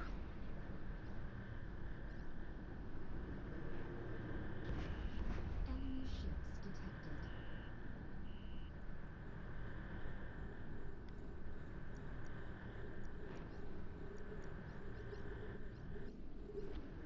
I'm pretty sure it would take something like 10 nanocores of skills that would have skills that you don't normally choose. So that way you can start fresh. And then you can analyze the first one, see what it gives you. Analyze the second one, see what it gives you. Analyze the third one, and so on and so forth. And at the end, if you notice a reduction in the amount of times that you get a certain skill, it would show that it was more experience-based leveling, but if it just has no sort of coordination, then you can say it's RNG. But it would take like 10 to 20 of the same nanocore.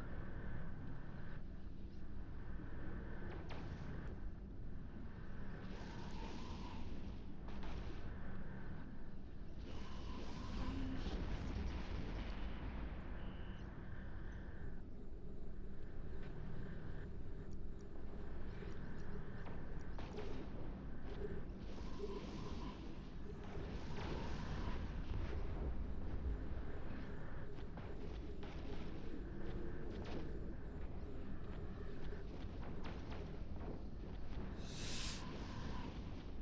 You would definitely have to have like an Excel spreadsheet and stuff opened and have to be doing that a whole lot.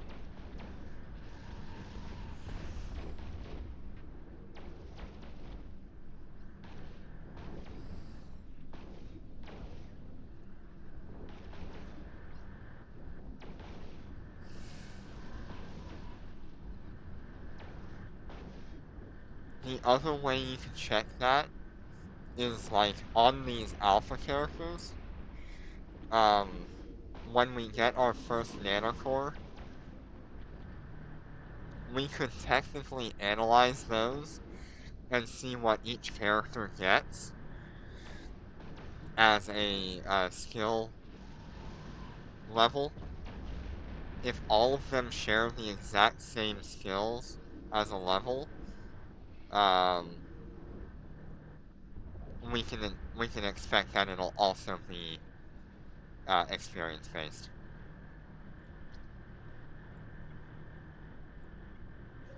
Fleet win. If it was RNG, all three of them Warp would get drive different active. skills and different levels.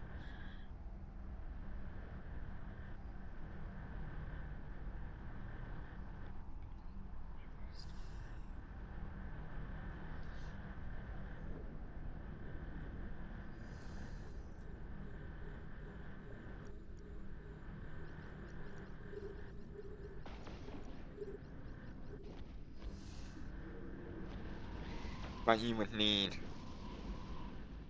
2 nanocores, or like 3 if you really wanted to be sure on each of these characters of the exact same ship. Maybe that's what I'll do in Tech 7 with these characters, and I'll test that out. Because I can now use the Concord points to roll for nanocores. So that could be interesting. Enemy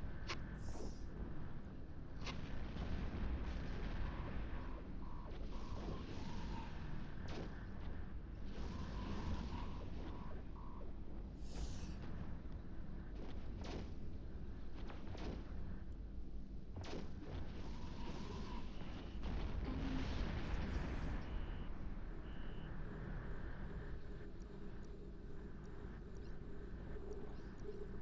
detected. We're under attack.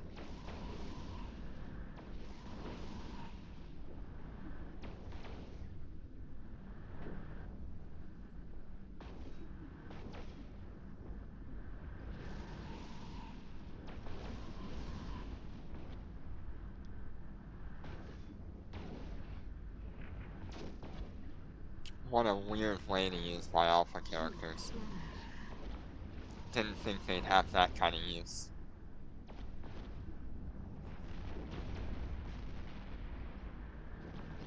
We're under attack.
how much further are we on this Concord Pass?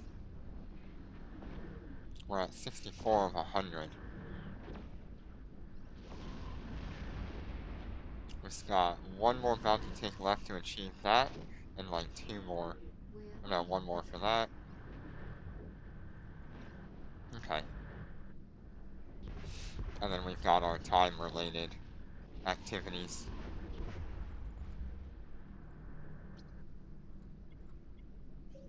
Fleet warp.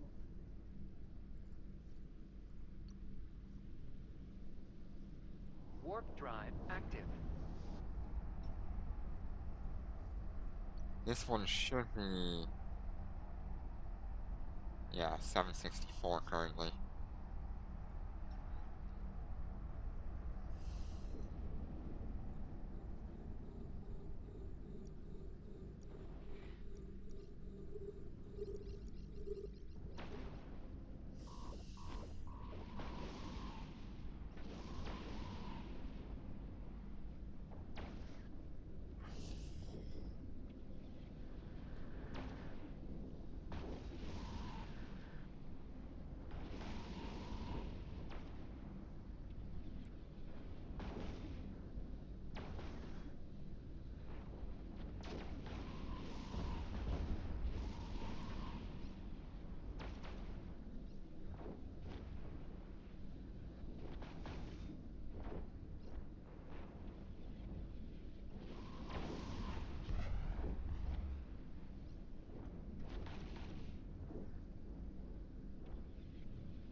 Enemy ships detected.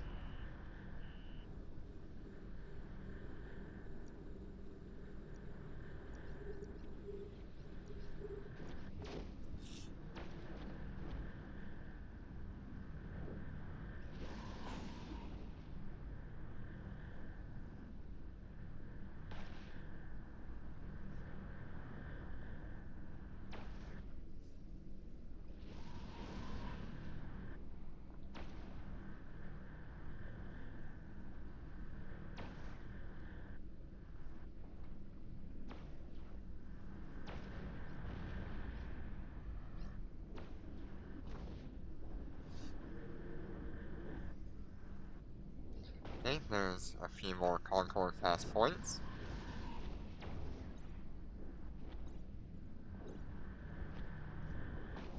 Go ahead and duplicate our bounties here.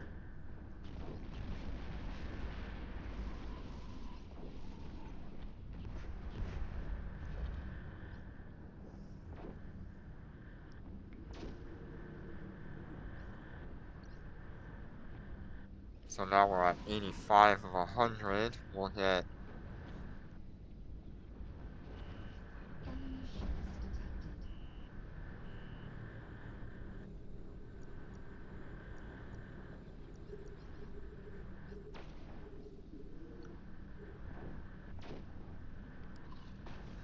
we will get probably the rest of what we need in the next 6 minutes.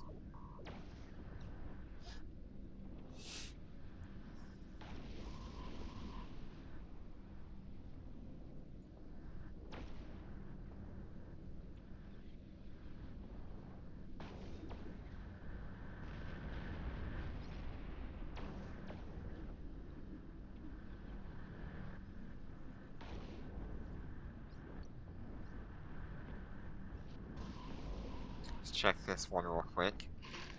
Yep, it'll be in the next like 4 minutes there. And this poor thing just like isn't gonna get the extra level. Because it's just too close.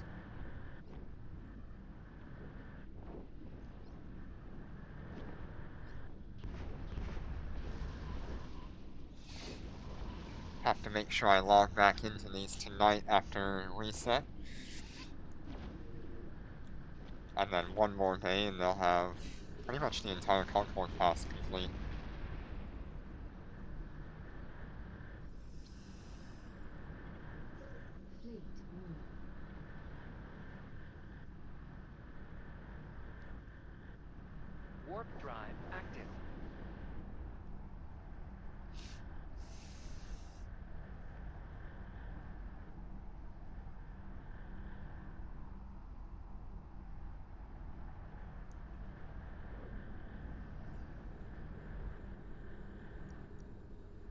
under attack.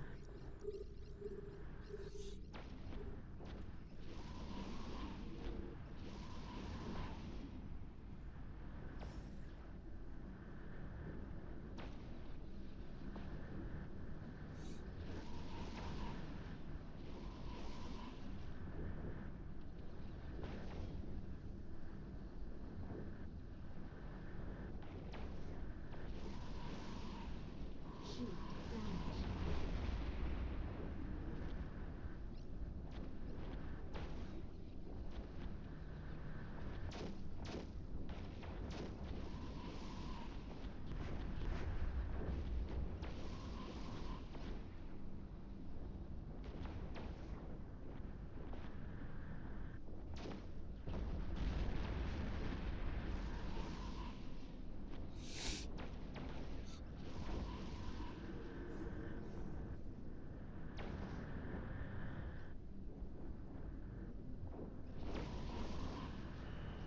Enemy ships detected.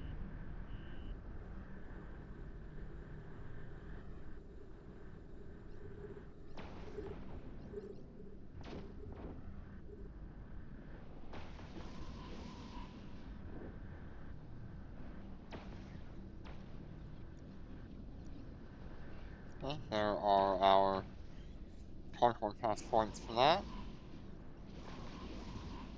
Does that put us at 100? Oh my god, we're 1 point off. Come on. That's okay. Dang, that's literally, not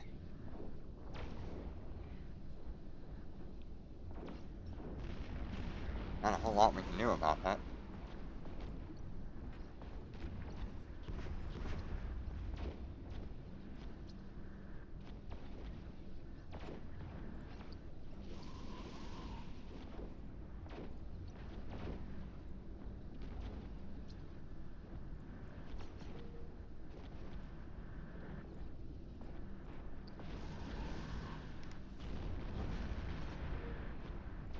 Okay, a couple more missions there.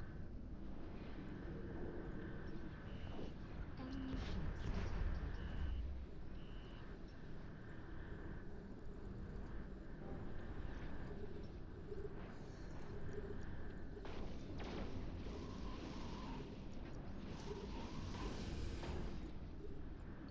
Hopefully this will give us just enough to get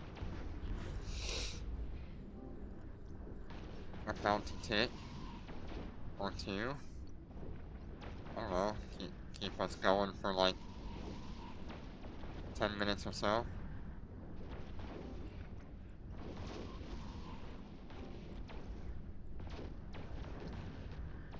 We're under attack.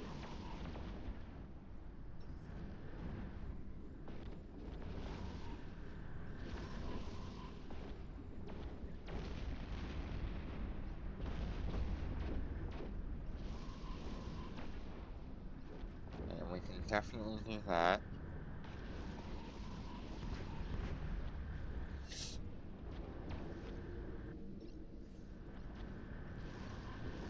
I'm just trying to get that last point for the Concord Pass, and then we're going to buy our battle cruiser.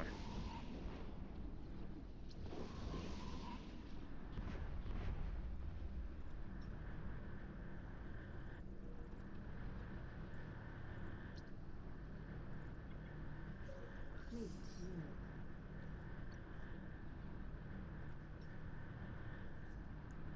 Warp drive active. Amazing that it all came in one day.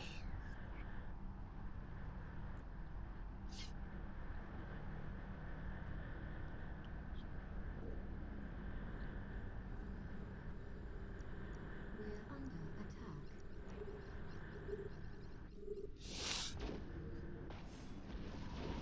I could save some money by putting up a buy order. Shield damage.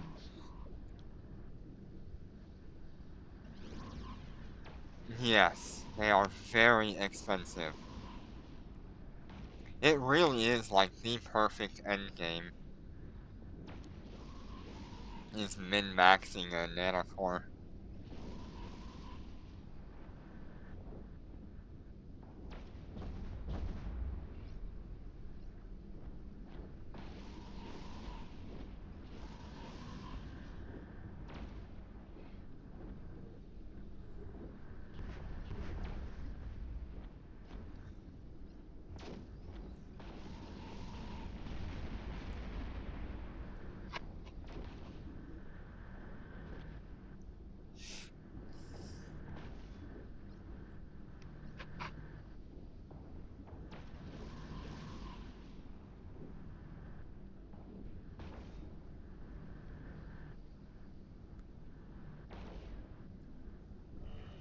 Enemy ships detected.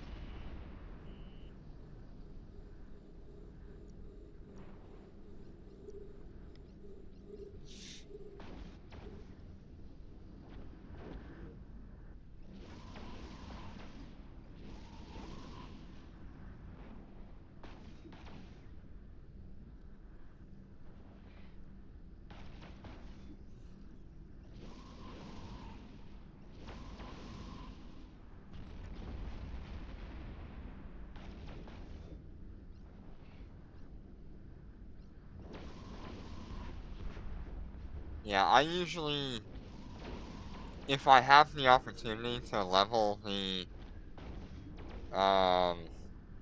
AI core stuff, I'll usually only do one or two of those. That way I can get activation time and damage for my weapon system. On top of what the normal nanocore has.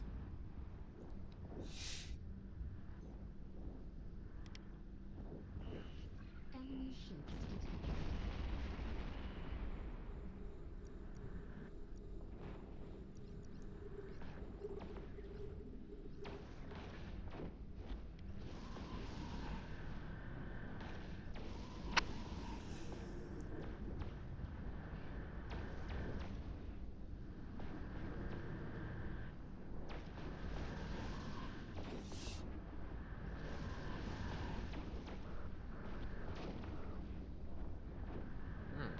Being feisty.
Fleet rule.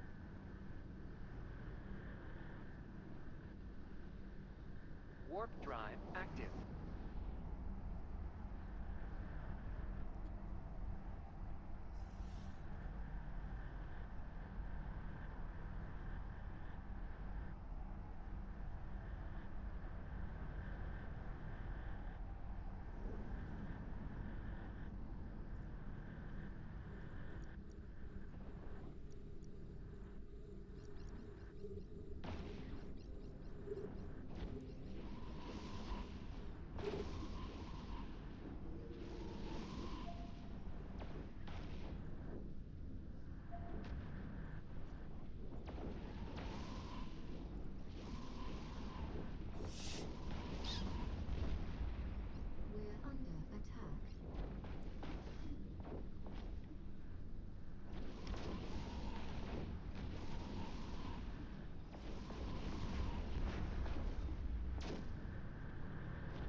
Yeah, that's really not bad to We're consider. under attack. We've pretty much funded the We're under Omega attack. and the battle cruiser in 75 days. That's 2.5 months, or a little under. Pretty much 2.5 months. Shield damaged.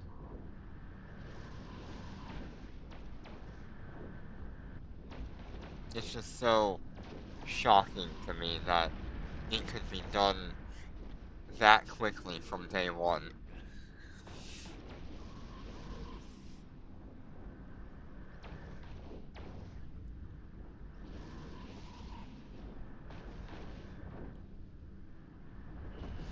Enemy ships detected.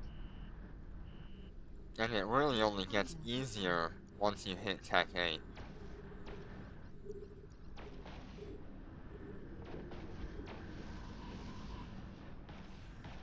Yeah, it gets significantly easier once you hit Tech 8.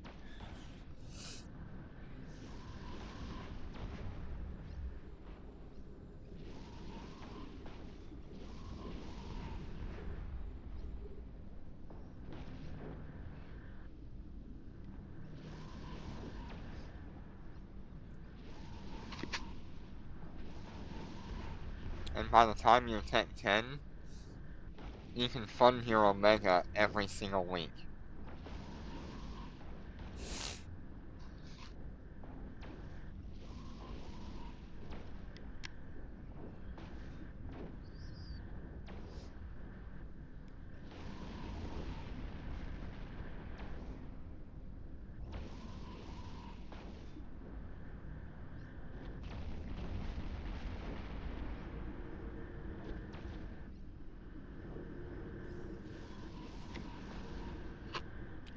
With my main characters pretty much doing 2.5 billion a week, 2.5 billion a week, I can fund all of my characters, and then still have another like 5 billion a month that I can spend on whatever I wanted to, or hold on to.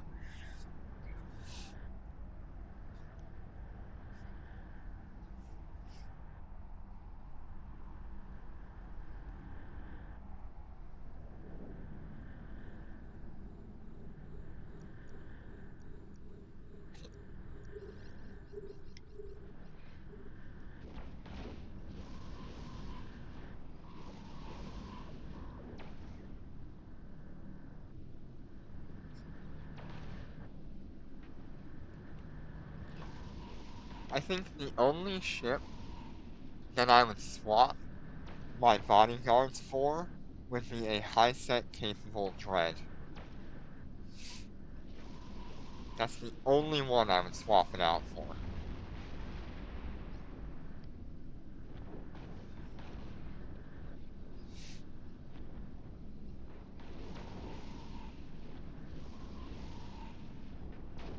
I could not tell you how fast I would swap them. We're under attack.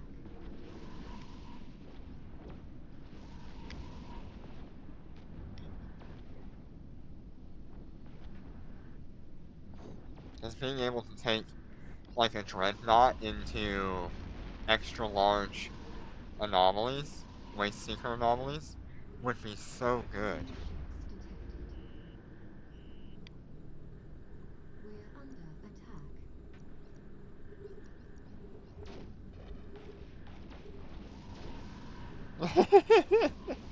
God, Lucid Moon with a close-in weapon system would be disgusting. It would ruin the market.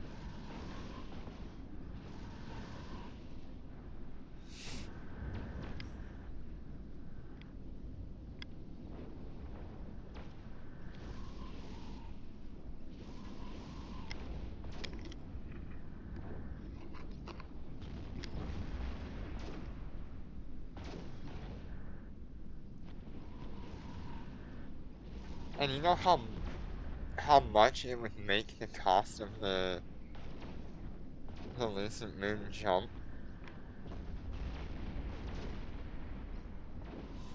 I mean, it would be like buying one on release day when they were like 180 billion.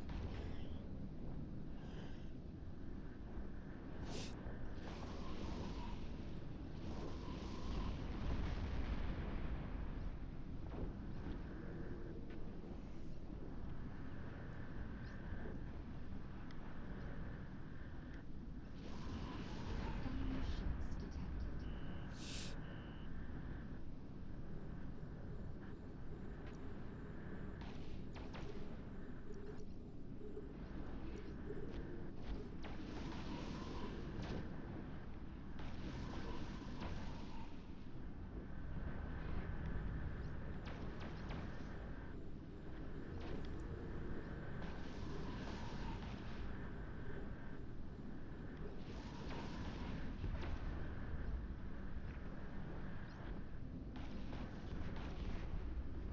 That's so wild.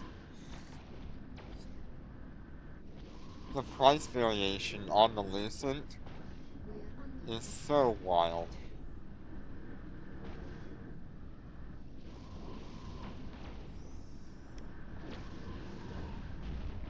But you know, it's We're under a attack. good ship. It's gonna be in demand some months and not so in demand other months. And people who are looking to just sell it off and make a quick profit,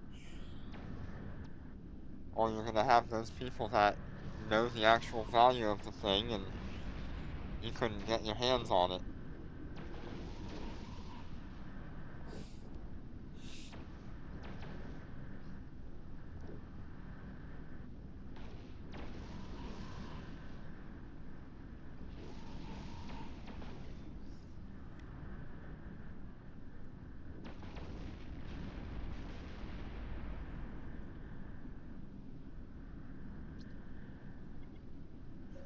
Fleet war.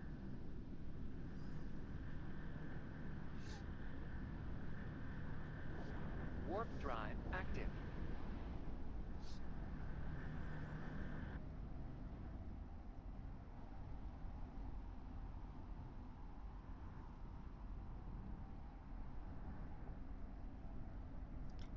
I'm pretty sure if I put my bodyguards up on the market right now, they would sell for like 90 billion.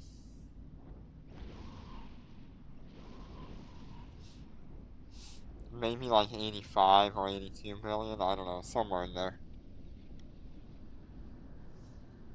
If it was just the whole.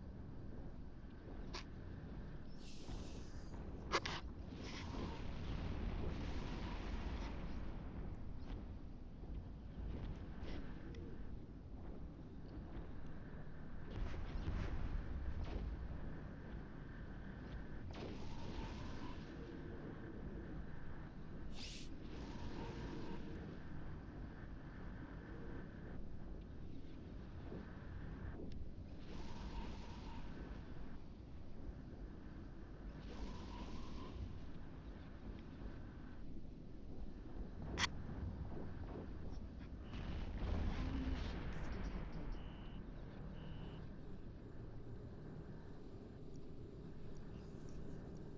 We're under attack.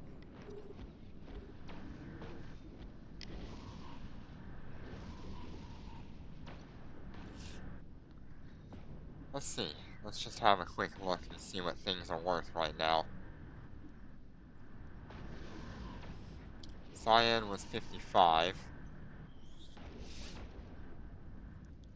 Lucent currently is. Wow, that's a really low price, man. That's wild.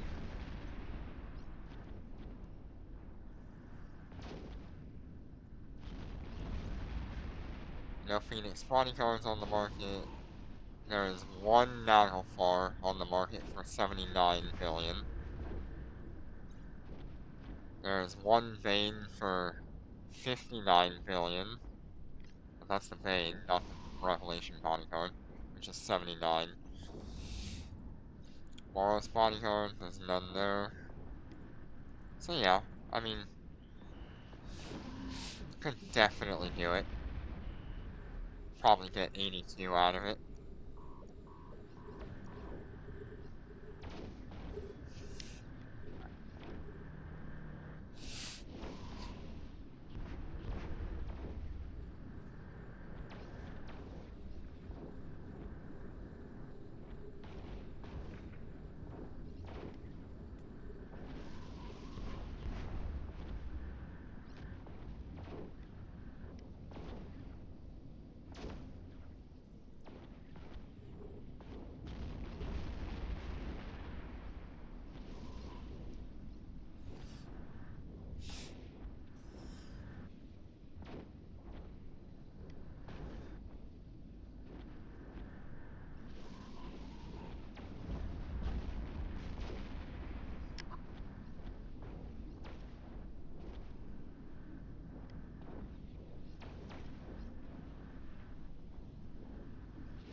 We're under attack.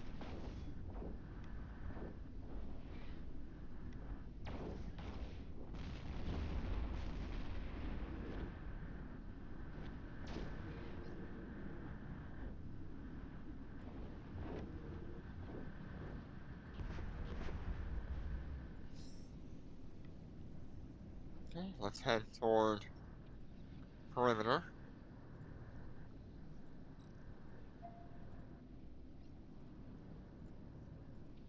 Autopilot engaged.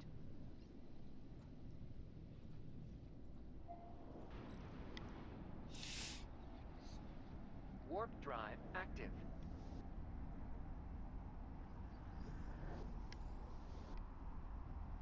Man, you could probably buy a fourth Lucent right now for 66 billion.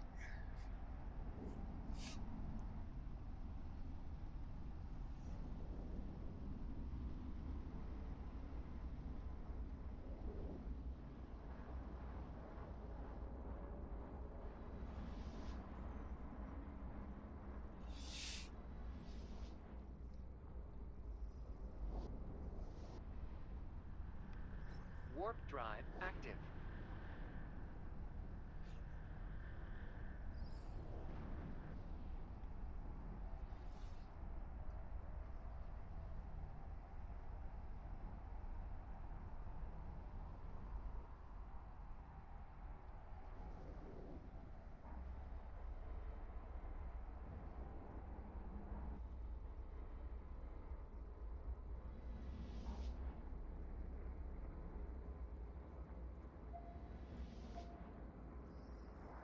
Destination reached. Fleet warp. And Warp this will be a drive little bit more active. difficult for us, since these things are firing missiles.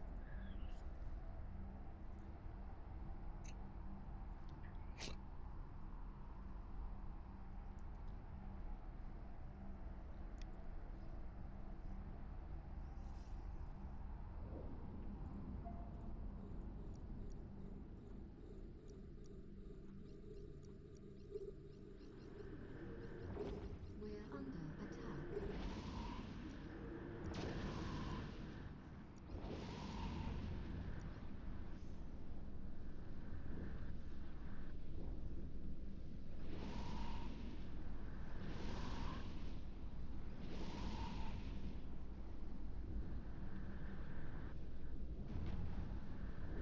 Shield damaged. 326 DPS is not bad for an alpha character.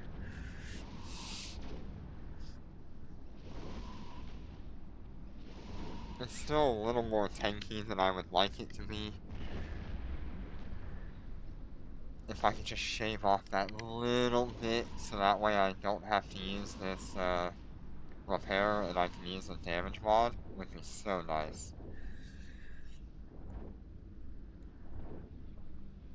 But we're soon to step into a battle cruiser, so I'm not gonna worry too much about it.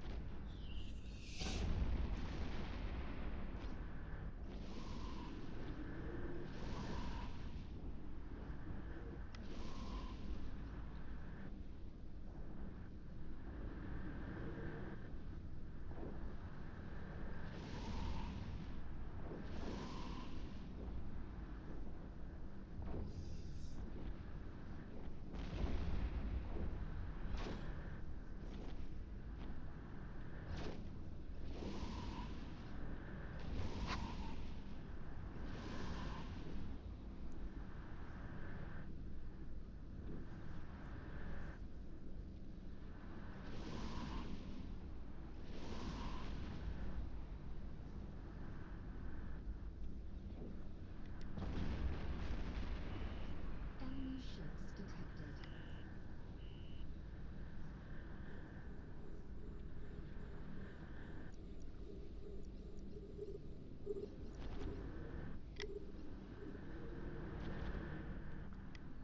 Man, they were just able to get these drones out there. Yeah, 35-kilometer command range.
That poor destroyer just getting absolutely swarmed.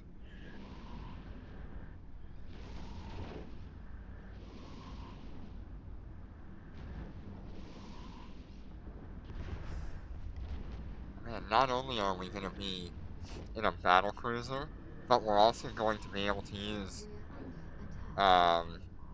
Mark 7 drones, or faction drones if I can get my hands on them. That'll be insane. That's a good amount of DPS increase over what we've got. And since we don't have to run so much tank, we can also just run 2 armor repairs on the Prophecy. We can run 2 armor repairs and the rest would be damage mods. Enemy ships detected.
not too far off from getting our next bounty ticket in a little bit, and then that should give us all of the Concord points we need.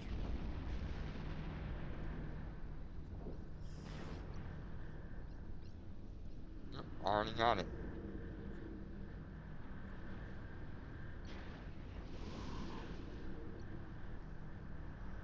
Unfortunately, this one won't get it because it's maxed out.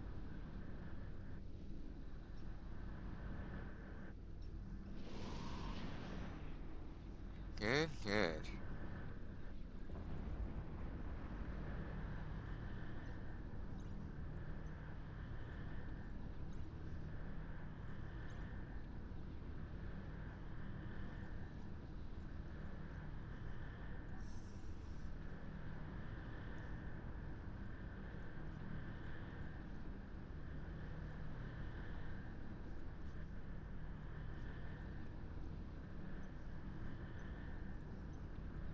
Let's head back to our normal station here. Autopilot engaged. We'll drag some stuff out to Gina, and Warp we'll get drive active. everything we need.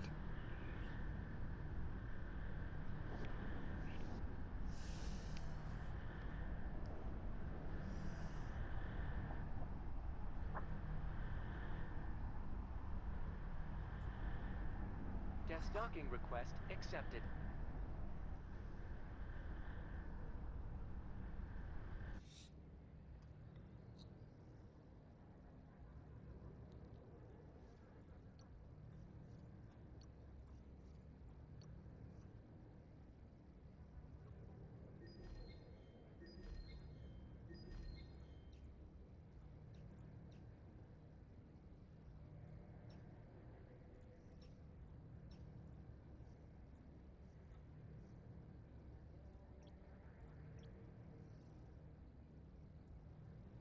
And we are looking for these items.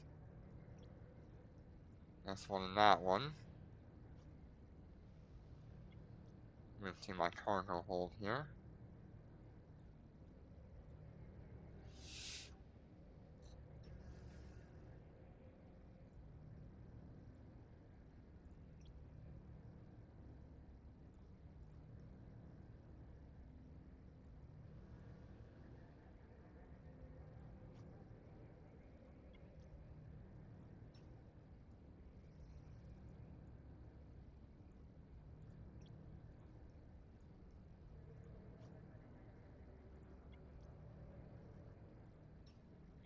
And now we head to Gina. Autopilot engaged. Undocking.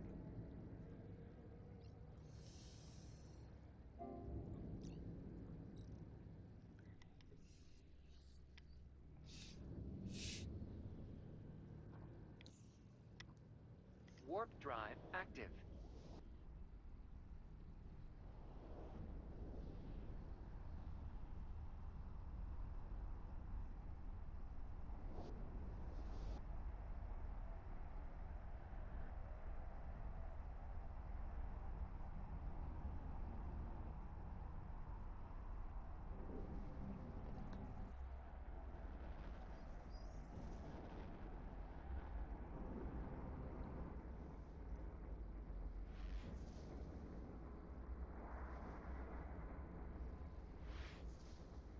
Warp drive active.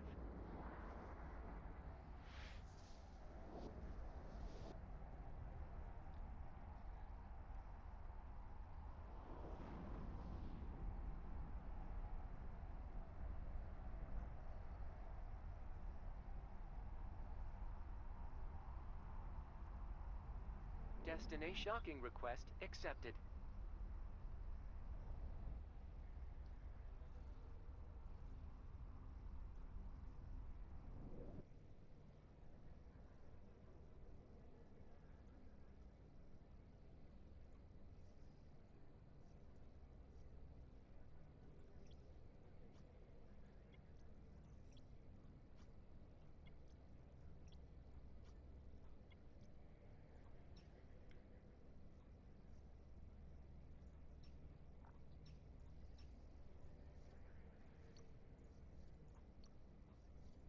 Now that we're in Gina here, let's go ahead and get our boxes.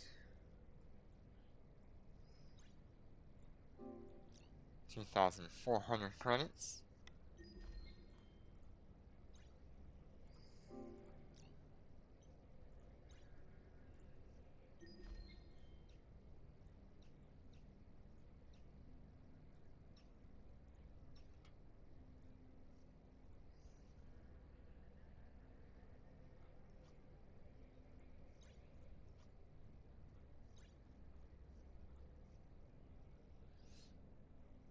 And then we will grab the industry box because it was the best one for us earlier today.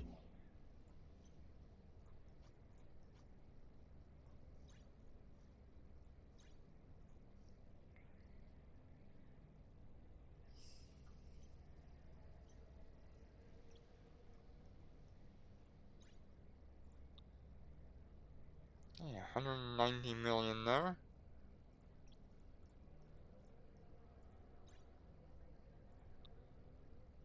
$203 million there. And 146 million there. Ooh yeah.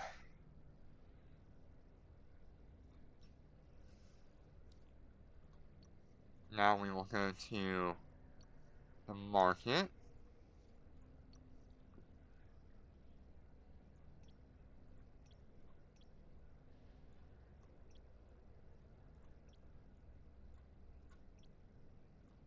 And let's see what we got. Preferably the prophecy would be the option I choose. Yep, and that's what we're gonna go with. Okay, the character with the most money is 139. Hey, wait a minute.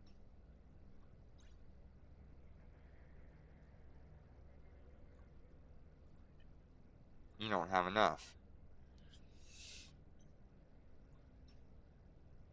What's going on with that? Market.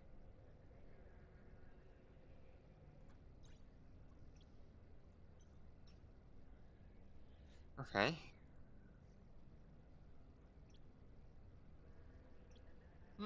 So that one did not have enough.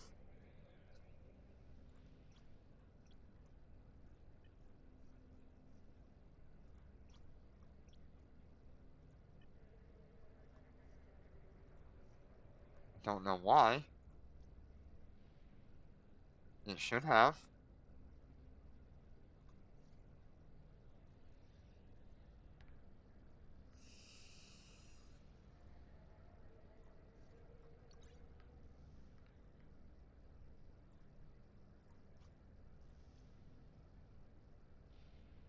$117, $45, and $28 should have put me much higher than that.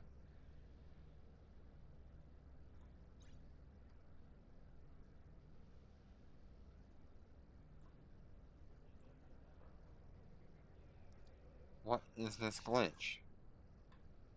It's just a glitch?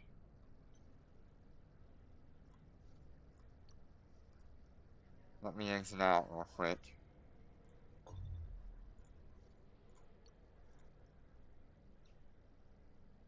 Yeah, it's just a visual bug with the income. There we go, that's fixed.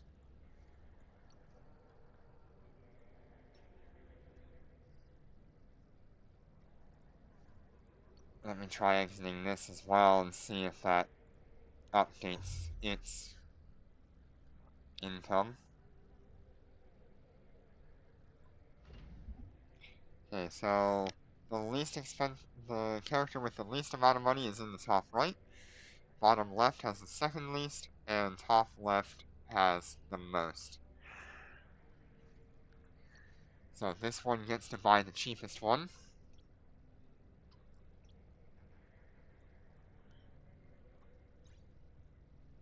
At 175,900. Very nice.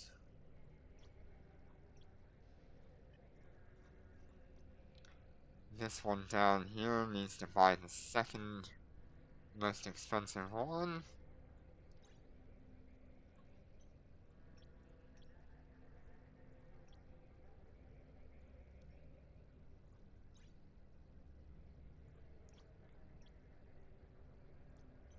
And this one up here gets to buy the most expensive one.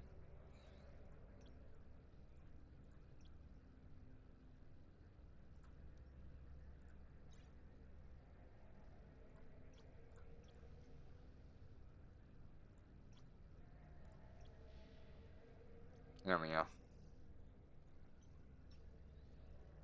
Alright, so we now have 3 prophecies.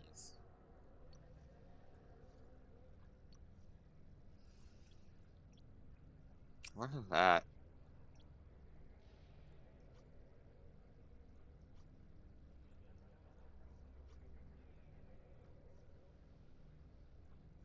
We need to be Tech 7.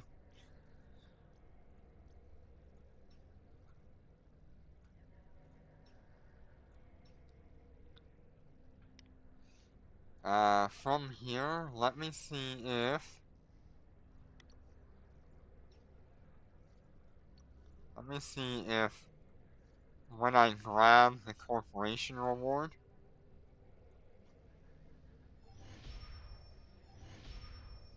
if that will give me enough to level a couple of days. And it was only 200,000, I thought it was more.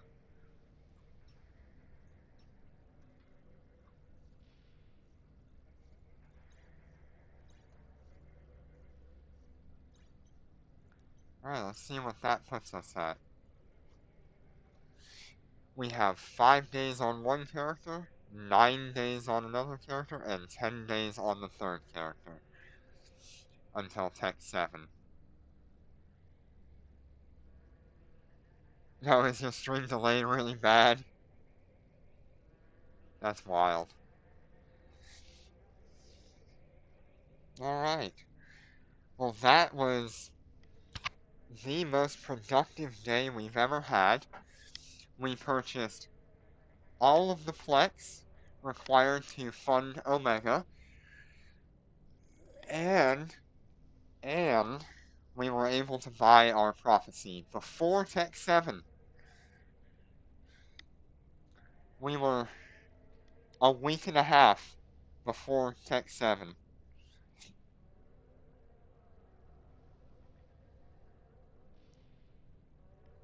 That is such perfect timing. Because we're still not done with Concord Pass, which means all of the ISK we get from the rest of the Concord Pass, which isn't that much, I don't think. It's 1,000, 2,000. So that's 1 box. That's 2 boxes. That's 3 boxes. Okay, so we can get 3 more boxes on each of these characters from the Concord Pass.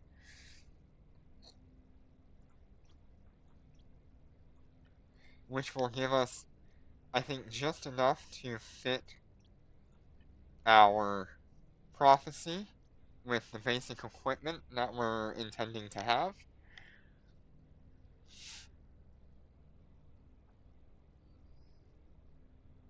That is so good.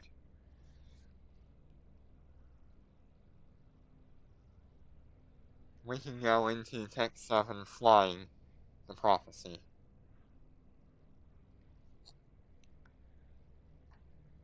Well, thank you all so much for joining me. I will probably have one more stream later today. I'm not sure. We'll see. Just amazing. Such an amazing day today. Thank you all for joining me on my birthday today. And I am so happy that we are in the position that we are now. If you'd like to follow me or see what I'm up to, leave a comment, leave a like. There's a link in the description to my YouTube. And if you're on YouTube, you will get a link to the description of my Twitch. I stream most Mondays with a Dormant Realm carry session. You guys can join in with whatever you got. If you want to help, that's great. If not, I can carry. Thank you all so much for being here. It really means a lot. No, we'll have more streams of this series. We'll go through and I think I've decided that I want to um go through Tech 7, probably the early stages of Tech 7 with the prophecies, show you what they're capable of, maybe get ourselves a nanocore, because why not? Show off how a nanocore works and how it affects the ships. And then the last streams will be activating our Omega when we hit Tech 8, and then probably like 2 more streams after that. 1 to set up the giveaway, and 1 to actually give away all the stuff on stream. So thank you all so much. We still have probably another 4 months of Alpha to Omega, but we're there. We have quite literally funded our Omega, so our goal here is complete, and now our next goal is reaching Tech 8 and finishing off the series strong. Thank you all so much for joining me.